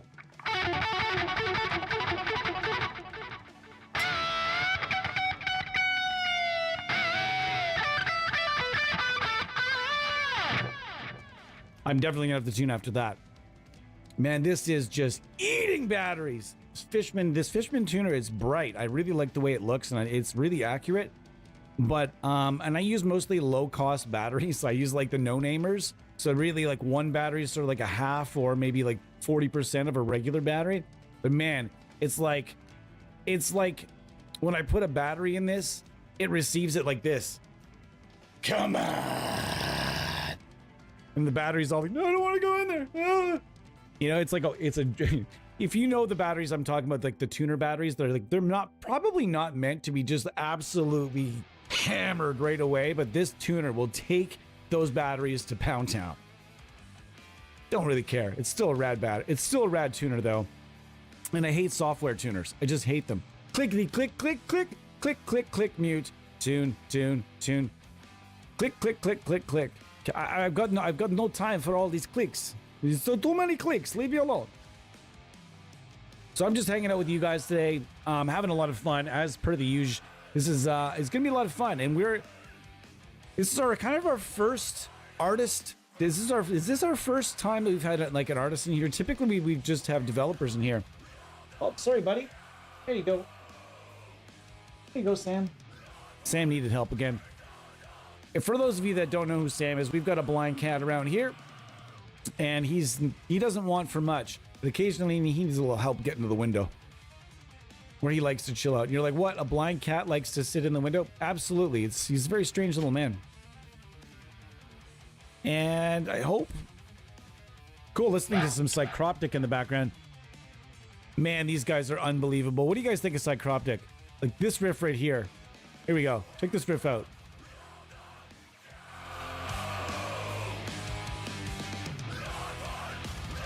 They really have their own way of writing, eh?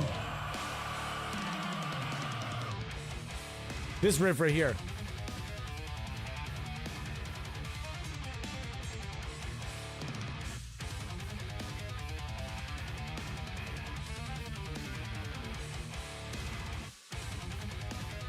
And there are people that get on this band a little bit for not soloing. Why would you ever... Don't poke the bear. I think they poked the bear once, and then the dude... oh gosh, why is his name escaping me right now? But dude from Joe Haley went on YouTube and put a solo to a song that everyone's like, oh, you gotta put a solo in there. It needs a solo. So finally he went and recorded a little solo passage for it because people thought, that, oh, he can't shred. They had to eat some words that day. The dude can absolutely just shred, shred, shred, shred, shred. Unbelievable. Man, did you two dudes ever interact prior to this, or is this like is this like one of those scenarios where you're like stepbrothers? Are we best friends? Yup. I would love it if you guys seriously just met. I wasn't sure, but still, man, that's rad. Bryce actually got me onto this just now. He got me onto this Fort and Cali as a lead. I've really never never grabbed it for lead, and now I'm realizing the wonderful applications here. The sustain is amazing.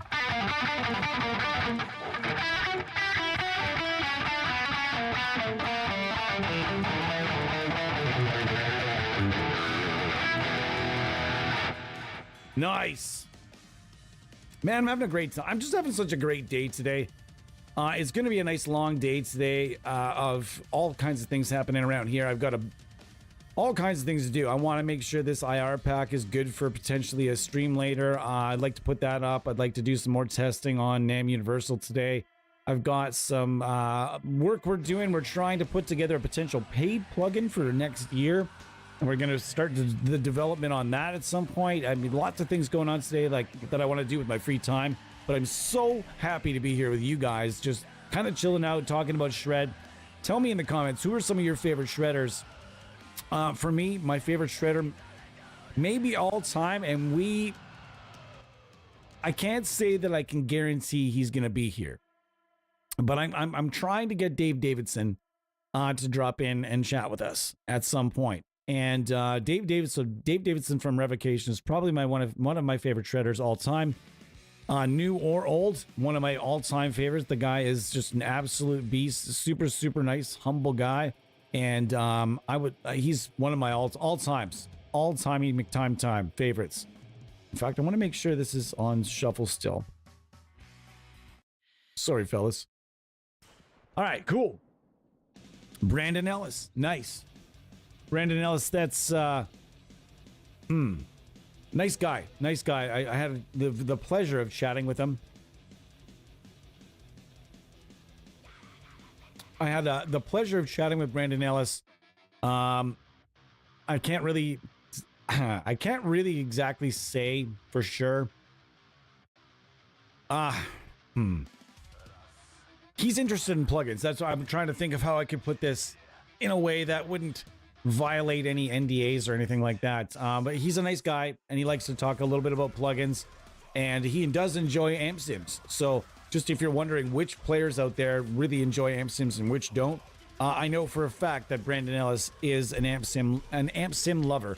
So yeah, give him some credit there. He does enjoy, although obviously he's more of an analog guy, but he does appreciate a great plugin. So a little bit too much on the mids there. Bring that back a bit. Yeah, that's where I park my car.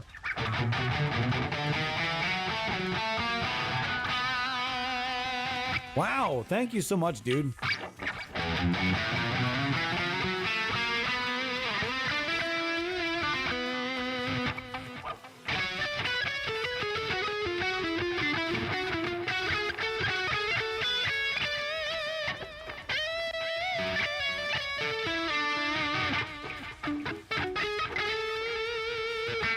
Nice.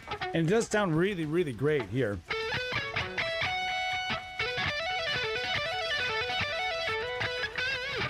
Nice. So yeah, Fort and Cali Suite, new favorite of mine for leads. Thanks so much to Bryce Vanhoosen for that selection.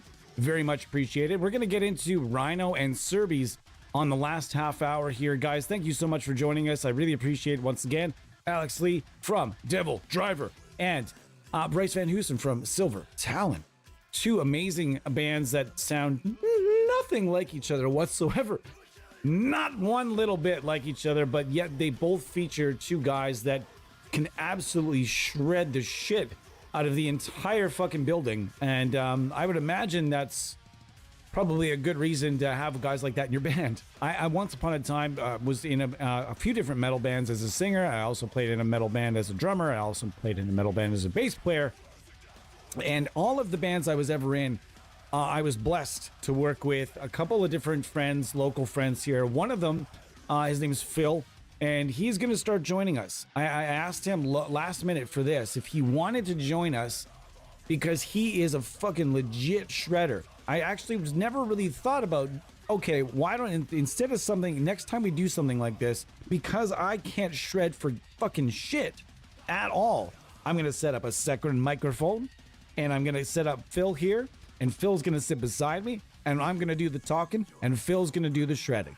And that way, I can just sit here and interact with y'all, manage the chat, and just let Phil show you guys what he can do.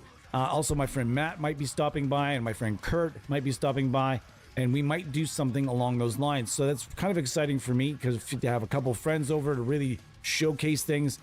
These dudes are actually like legitimate, like not just like local guys that are really good for local guys. These guys are legitimate shredders, so it'd be nice to have them in the house. Go listen to Holy Grail, and then it will be closer. Wait a minute. Hold on a second. Hold on a second. Hold on a second. Hold on a second. Hold on 1 minute. So, did I miss that? Did I miss something? Were you in Holy Grail as well? Did I fuck that up? Why didn't I look? Why did I? Hang on a second. Were you in Holy Grail? Really? And how did I not? How did I duff? Wow. How did I duff that?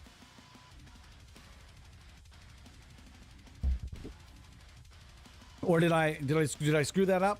Did something happen there? I don't understand. Brandon Rules, hold on a second. I'm going back here.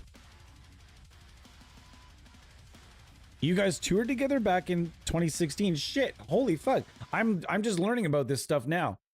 That is so random that I just chose two random people that I really enjoy interacting with, and two people that I know would crush it coming in here.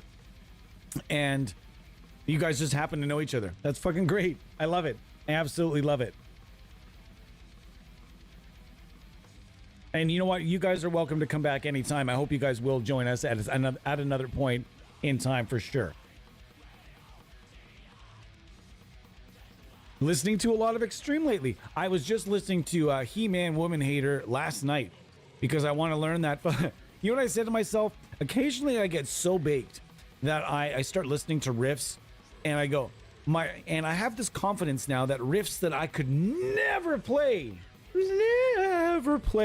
as a teen, and riffs that I would just look at the tabs for and go, yeah, those exist. That was it. You know, every one of us that grew up in the 90s of guitar always had, all of us at some point cracked open a guitar magazine and just laughed at something. There was always a song in you know, maybe once every 2 months, there was a song in there that was so fucking hard that you'd just be like, yeah, okay. Well, those are numbers that exist on paper. I'm not going to do anything with them, though.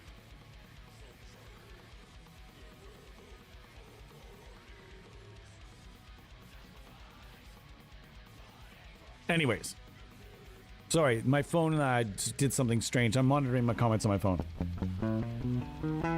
All right, we're going to get into Serbies now. The brand new plugin here from Aurora DSP. So anyways, Extreme, going back to it, the riff in Extreme, you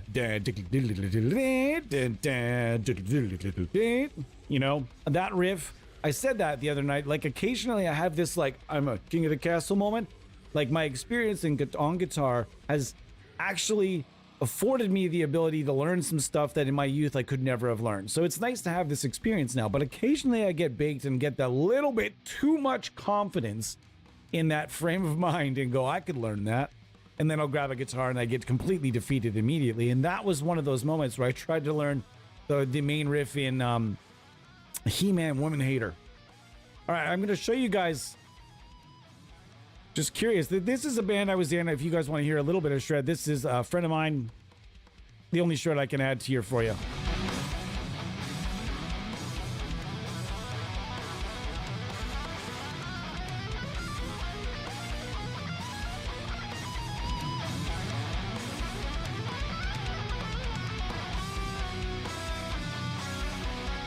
It's a friend of mine, and if you're curious, this is an old album of mine called Skullverizer.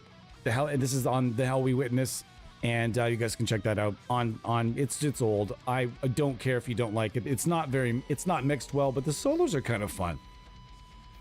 All right, now going back to it, yeah, He-Man Woman Hater Extreme. Nuno Betancourt was a huge.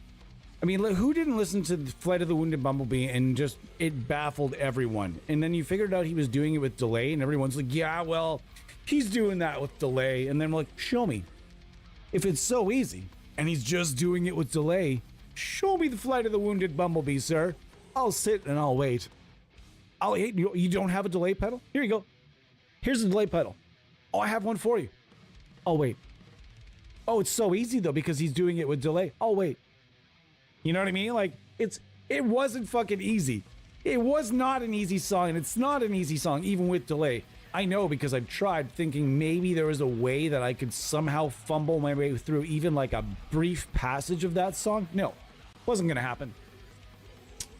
Can either one of you guys play that with any kind of proficiency? I'm curious. I'm going back now because I want to see. Oh gosh. Sorry, I actually was scrolling back to find the Devildriver story because I remember that I asked that right before the break, but that I didn't go back and see how you had answered. Because so that's just super amazing of me. Such a great host here, guys. Such a great host.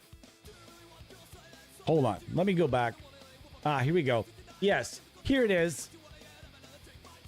What a moron. You must have think that, wow, that guy did not read anything I said. What an asshole. Give me a give me a second. 2016, the Grail and Tour. Devil, yeah, okay. Kept in contact, yep. Perfect. Man, that's pretty rad. That's a great story. That just goes to show, right? Am I right? That goes to show you never know who you're playing in front of. You never know who's seeing you play. So always do your best. You don't have to go above and beyond with everything, but always just do the best job you can, and try to be the nicest person you can. And then you know what I mean? Like there's nothing bad that can come out of just doing your best and being the nicest person you can be. And eventually, you don't know what kind of things that could happen. You know, there's a lot of stories. Pardon me. That just exactly like he just said. There's a lot of stories of a lot of people in a lot of bands out there right now that never had to audition.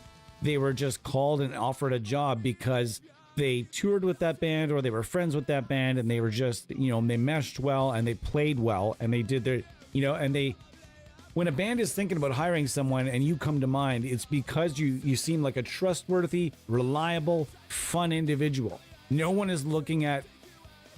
gives you an immediate, do you want this job without an audition process. No one does that unless they think you'd really be a good fit.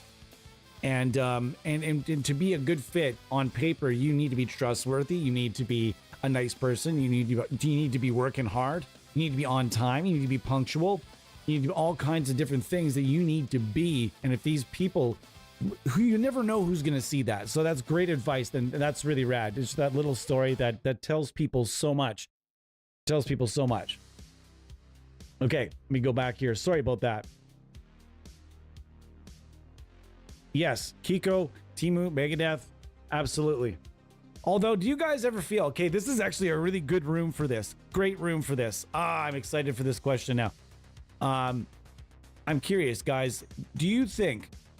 What do you think with the current situation in Megadeth? Sorry, I realized my vocal is a bit low. What do you guys think with the current situation in Megadeth? And I realize I haven't played a note in forever. And this is the Amsim universe. Sorry, guys. And this is a new crusher. By the way, this is a new crushing. This is a new kind of beast. This is Serbies, based on a preamp pedal called the KSR/Rhodes series. And this thing is really, really cool. And we're going to get into some of the tones in it in about 2 seconds after I ask this question. Curious, with the situation in Megadeth currently, do you guys think there's a chance that, being that Jeff Loomis is no longer an archenemy, do you think there's a chance that could finally be a match that would be made? Because we know that Dave was interested in getting Jeff Loomis in the past. And so now that presumably Timu is he's not quitting Winter Sun, I don't think, no. Is there a chance, do you guys think that Jeff Loomis can end up in Megadeth? All right, let's do this. So I'm going to turn on the delay.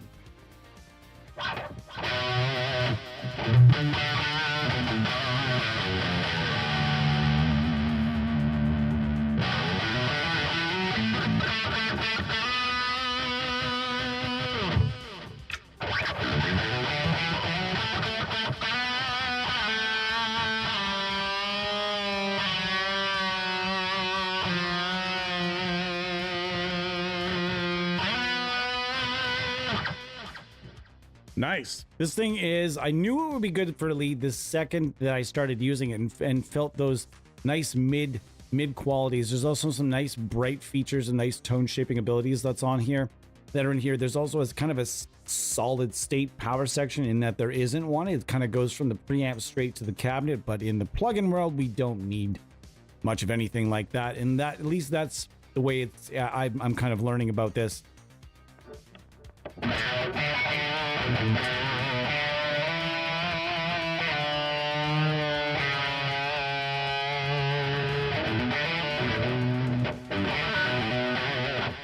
Nice. Yeah, I agree. And as soon as we were kind of going over this, initially we talked in the group about, you know, this thing, the rhythm tones are rad, don't get me wrong, but this might just be one of those like pocket lead application forever sort of situations in a box. You know, this might be a really, really effective lead scenario for a lot of different people, and for a really low price too. So go and if you haven't checked this bad boy out yet, let's go to the screen and get it off my ugly face for at least 5 minutes here. You got a few different things in here. You got a pedal, and this is an 808X, a Maxon 808X. This is the Serbies, which is based on, again, the KSR/Rhodes series. Now, what this essentially is a bunch of different features from a bunch of different KSR amps inside a preamp pedal. So with the mode switch here, you get a few different voicings from a few different amps that I cannot remember all the names for off the top of my head. So you have to go and check that out. And I don't even know if necessarily this manual will point to the exact amps. So you might have to go straight to the KSR Rhodes series manual to really get the explanation for the mode switch. It really points to like the Ares amp, the Colossus, and a few other different, the Gemini, and a few other different amps being involved with that mode switch. But generally, I'm told that if you want the most gain of any of the positions, you want it dead center. Okay?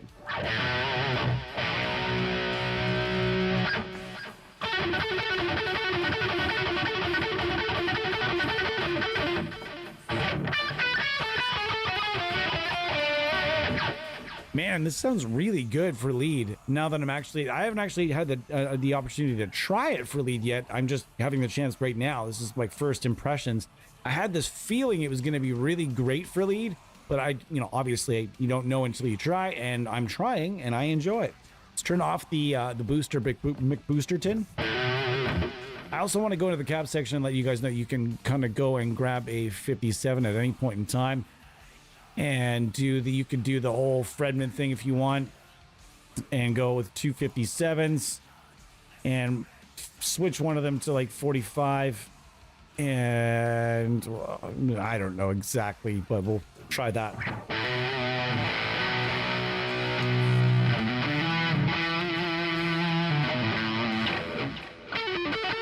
Now, need a little bit more cut than that.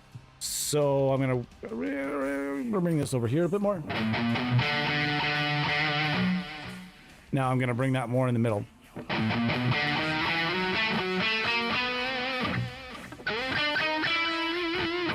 Anybody watching this that I can actually shred is just super irritated that I keep going back to the same passage over and over and over again. It's probably really irritating you guys. I'm sorry. Like I said, I'm not much of a shredder. I probably could have popped in some DIs from some other sessions and stuff today just to go over stuff with you, but you know what? Here we are. You guys can anybody that can shred though, that's the thing, is anybody that can actually shred knows immediately when a product is for them or not just by hearing a couple notes. Like anybody that can actually shred hears even a passage like this.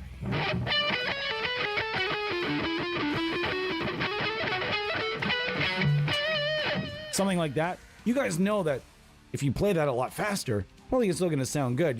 Most shredders are looking for that quintessential cut, that really musical cut that really makes anything from legato, the cut and sustain to make legato stuff where you can hear each individual note, even right down to the picking stuff, sweeping, and everything else. You want that note articulation that really cuts through without being annoying and fizzy, right?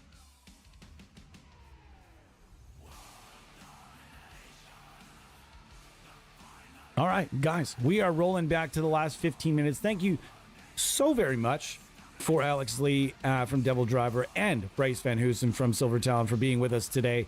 It's been fun, guys. It's been so much fun today. I realize that we are small. We are very small right now. We are very, very small.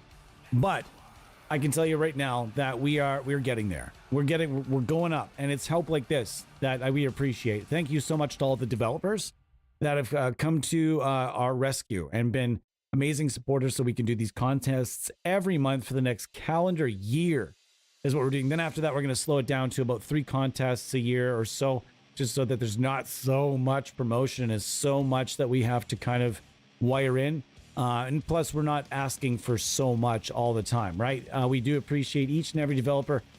We have SoftTube for you guys next month. This month, we have Aurora DSP. We have several licenses for Serbies going out and an Aurora DSP everything bundle. Yeah, an everything bundle, meaning you get all the shit, everything. You want it, you got it. Every little bit is going to be yours, and I'm excited to be able to offer that to one lucky person, and all that's going to be is Daniel selecting somebody that's on both our YouTube and theirs, and then boom, that's it. You got the everything bundle. Everything else going to be Serbies, and that is what we're currently checking out. If you guys haven't checked it out yet, it's very compact. It's very, very easy to use. You've got a boost. You've got a delay back here. The delay is super easy to use. It's also very customizable, and you can. It's also kind of gives you a little bit of. You'll see. It gives you everything you need inside one tight little package. It's nice. Yes, you did. I did get your mail, Phraskin. Thank you so much. Future plans for. Hang on, for NAM?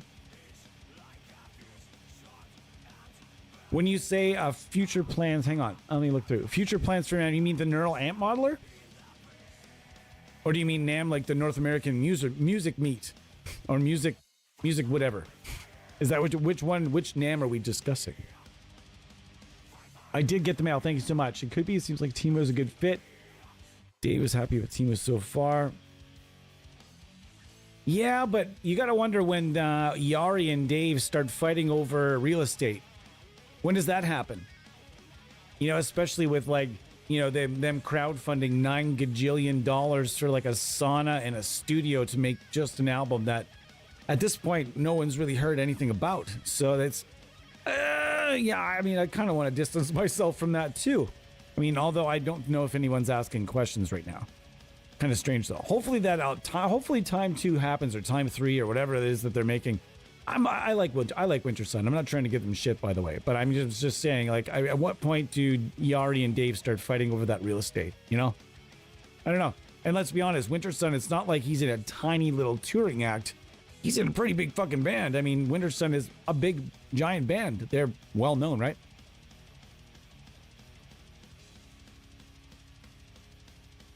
For us, having a booth at NAMM? No, hell no. What we might do for NAMM, though, I will never be at NAMM because I don't like to travel very much anymore. I spent a lot of my days, you know, I've toured in bands. I've toured as many, many years. I don't like to travel much anymore. And but however, that being said, we were invited this year. We were invited last year, year before, and I've been invited a number of other times. And I would go. But instead, I think what will be happening is if we're there, we'll be we'll get invited and we'll just kind of do like the journalist thing where we're just, you know, walking around testing different things. And I think it'll probably be like Eddie, or, you know, Eddie's probably the guy that's most likely going to be down. He's in that area already. So he's probably going to be there to represent us. I'll be trusting him to do that. That, or, you know, Eddie and Eddie plus one. So we'll see what happens there. Just to even cover things with a cell phone would be fun, and just to kind of get the, you know, do some networking for us. I trust that Eddie would be able to do that with complete certainty, 100%. What neck pickup is this? This one right here. This is a PAF Pro, DiMarzio PAF Pro, one of my favorite neck pickups ever made for solos and such. It just sounds rad.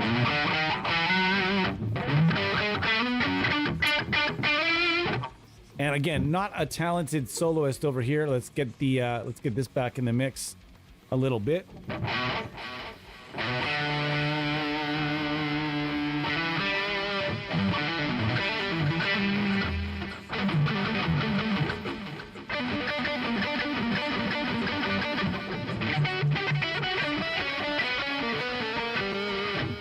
Yeah, fantastico. This is actually a lot of fun to use. This is Aurora DSP Serbies, and even without this, if we're not going that, I'm gonna go with my beef. I got a one preset, beef. This is my beef preset, and I'm gonna bring that back because that sounds a wee bit loud. And this is just the rhythm tone that I kind of worked out.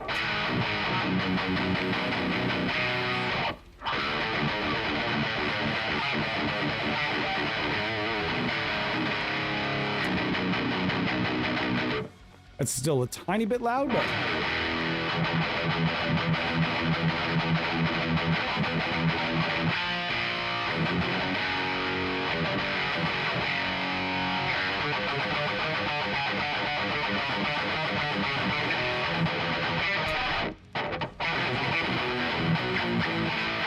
I actually think I might actually like the lead tones more than I like the rhythm tones in Serbies. And now look, didn't we learned something together? All right. Don't you like when we do that together? We learn something new. This thing is awesome for rhythm or lead, but I think that I'm liking it more for lead in the moment. I'm really enjoying it for lead. It's brilliant. Brilliant for fucking solos. This is going to be a new little special secret sauce plugin for me. I think I'm not going to end up getting to Rhino today. This is going to be the odd man out, but I want to take you guys through it real quick. This thing is an absolute monster. There's 5 different amps in here. You get a whole bunch of effects, if you can get past the way it looks.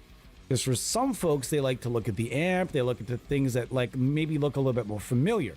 However, if you can get past that and just kind of look at the simplicity of it and look at the sheer and incredible amount of versatility in this plugin, go get the trial, check it out. Just remember, if you get the trial, these little arrows that you see in the corner of all these different windows are hugely important. And for example, in the preamp section, click the windows. You have access to all the models, all the controls, all the different pre-effect stomps. You've got a screamer. You've got a screamer. You've got the integrated preamp. You've got a fuzz. You've got a compressor. And then you've got 4 or 5 different amps that range from Cornfords and Mesa Boogie and Purple Nightmares and all different stuff. You're gonna dig it. I'll dig up one nice shred preset that I've got here. Now I'm just gonna try to find it, making sure we got. Where's the shred preset? Gosh darn it! Old school thrash, arena rock lead. Here we go. And arena rock lead. Why not? Oh, that's Serby still. That's the clickety clack. Let's try that again. All right, we're gonna have to turn that up now.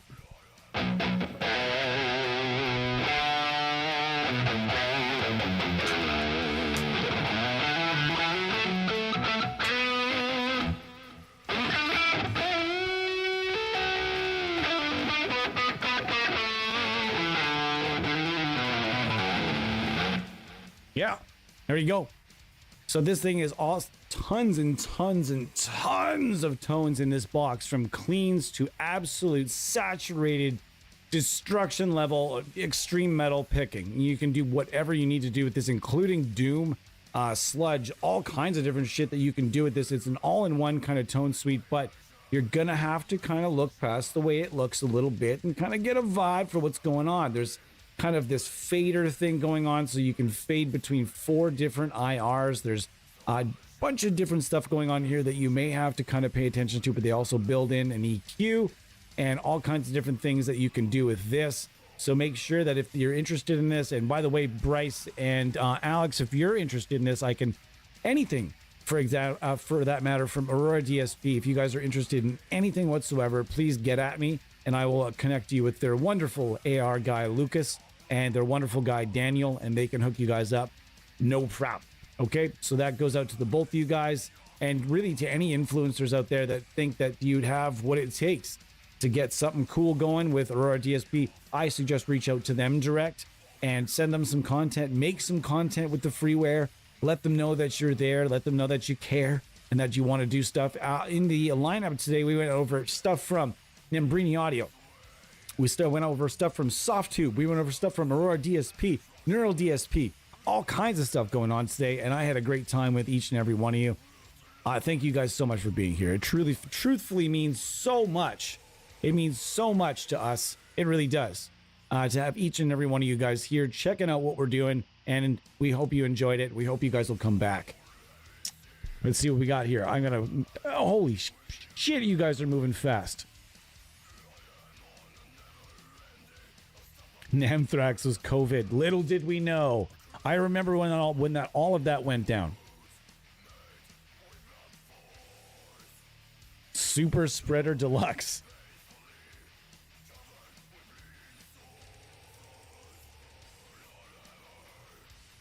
Just reading through some of the comments here, guys. Do apologize. It's moving pretty quick today, and I'm kind of trying to be between the both. I do apologize.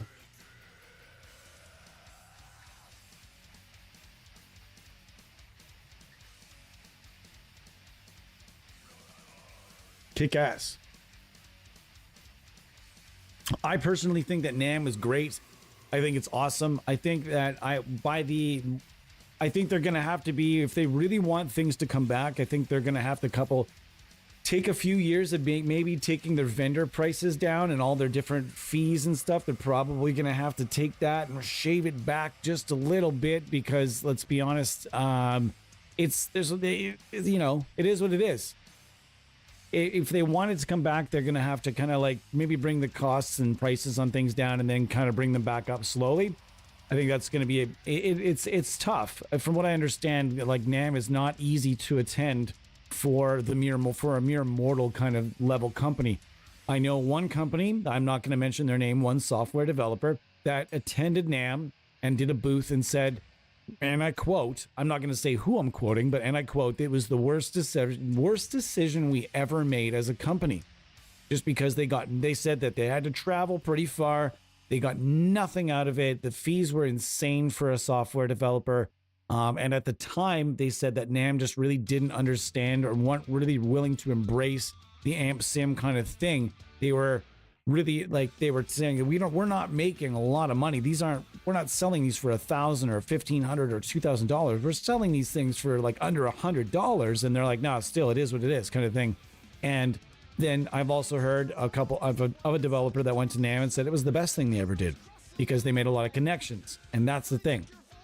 I think instead of doing a vendor booth or something, some developers can probably just benefit from showing up at NAMM and just making friends, meeting influencers, meeting AMP companies, doing little backdoor deals where they're like, hey, we want to do a license suite. That's the best way to approach those is handshake deal, eye to eye, person to person, and approach, for licensing deals and signature plugin offers, meeting artists there. Man, it's a gold mine, and you don't have to go as a vendor.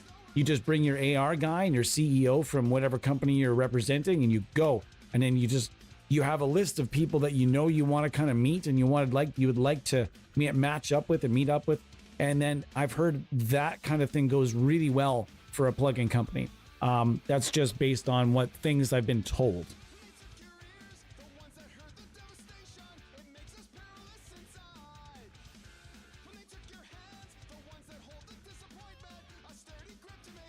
Yeah, making it cheaper to present there. Absolutely. All right, guys, it's 4:30. I hate to say it because I'm having the time of my life today chatting with some of the nicest people I know. This is such a great community to be part of, and it's a great community to have you guys all be part of. And it's just always so nice to get together with everyone and just have a great time. We stayed on here for 3 hours last week. 3 hours we stayed on here. Earlier this week, actually, we stayed on for 3 hours. And it felt like we weren't even online at all. It felt like we were barely done anything. I felt like I was going on 2 hours. Then all of a sudden we're on 3. I'm like, oh, snap, this is pretty good. And then you think, shit, I've been on here as long as a Lord of the Rings movie? Jesus. As long as Casino? Oh my God, who would ever watch my ass for as long as Casino? Nobody wants that. I can't even watch Casino all the way through anymore because the way. Well, let's be honest. We all have ADHD right now. COVID and YouTube have given us ADHD, and TikTok too, probably. I don't do TikTok though. I already have enough going on. I don't need that in my life. I don't need that. I don't bring that bad juju around here. Standalone plugins for the Cortex. Yeah, they eventually did add. That's something entirely different. You're going to get Eddie going on this. And we're not going to be here for long enough to cover it. Eddie, you and Alex should reach out so that you can go on this journey that Alex is about to send you on. Because I'm sure that Eddie is right now. He just saw your comment. And if I'm Eddie, if I'm picturing Eddie right now, he just saw Alex's comment about the releasing the plugins for the Cortex. And right now, Eddie's like this.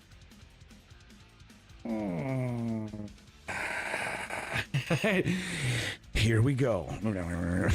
He is about to come at you. He's about to come at you. So you make sure you guys get at each other in the connect outside of this stream, because that could be a fun conversation for you guys to have. All right, thank you so much for being part of the. Thank you so much to Steve Noel.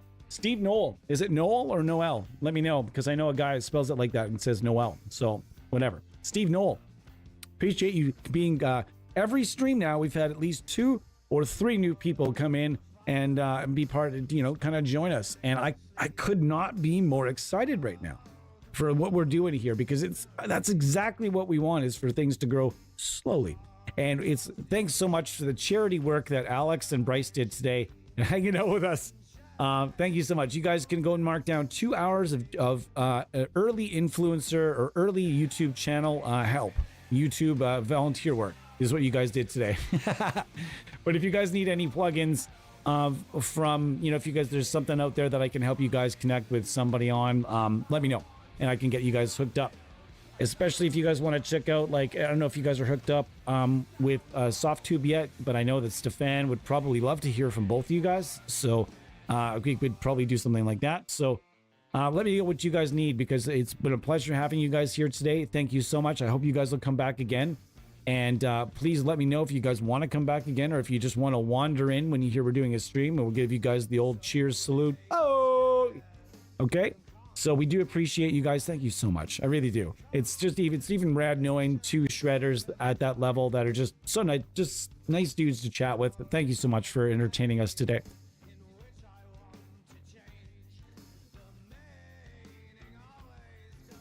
All right. I believe I've caught up with the comments. Thank you so much. My challenge for you here today is to go make sure that you follow Silver Talon, follow Devildriver if you haven't already. Whether you're a fan or not, go check out you don't know. I'm not gonna push it on you whether you're a fan or not. Whether you're a fan or not, make sure you follow both of these players though. You don't necessarily have to be a fan of what a particular player is doing. Case in point, Van Halen. I don't like Van Halen's music, but Eddie Van Halen is one of my favorite, if not in my top 5 favorite guitar players of all time. That is a perfect example of what I'm talking about right now. Even if you don't necessarily have to like Silver Talon or Devildriver or whoever the random artists that we have on here and the great people that we're going to have on here, you don't necessarily have to like them, what they're doing. But also go check out their personal Instagram, watch their playing, because I can guarantee if you're a guitar player, you're going to learn something from one of these two gentlemen. And if you've never heard of their bands before, I would be I'm not sure if I'm going to buy You've never heard of Devildriver before. And Silver Talon is, and Bryce, I mean, if you're in guitar circles, you've probably heard those names as well. But if you haven't, make sure that you go and check out everything that they have to offer. With Silver Talon, some of the sickest merch in the business too, by the way. Still got to get me one, Bryce. Still got to get me one. We'll talk soon. Thank you so much for being here. I'll see you guys later on the Doom Tomb. And if not, I'll see you guys in the next stream that I see you in. Cheers.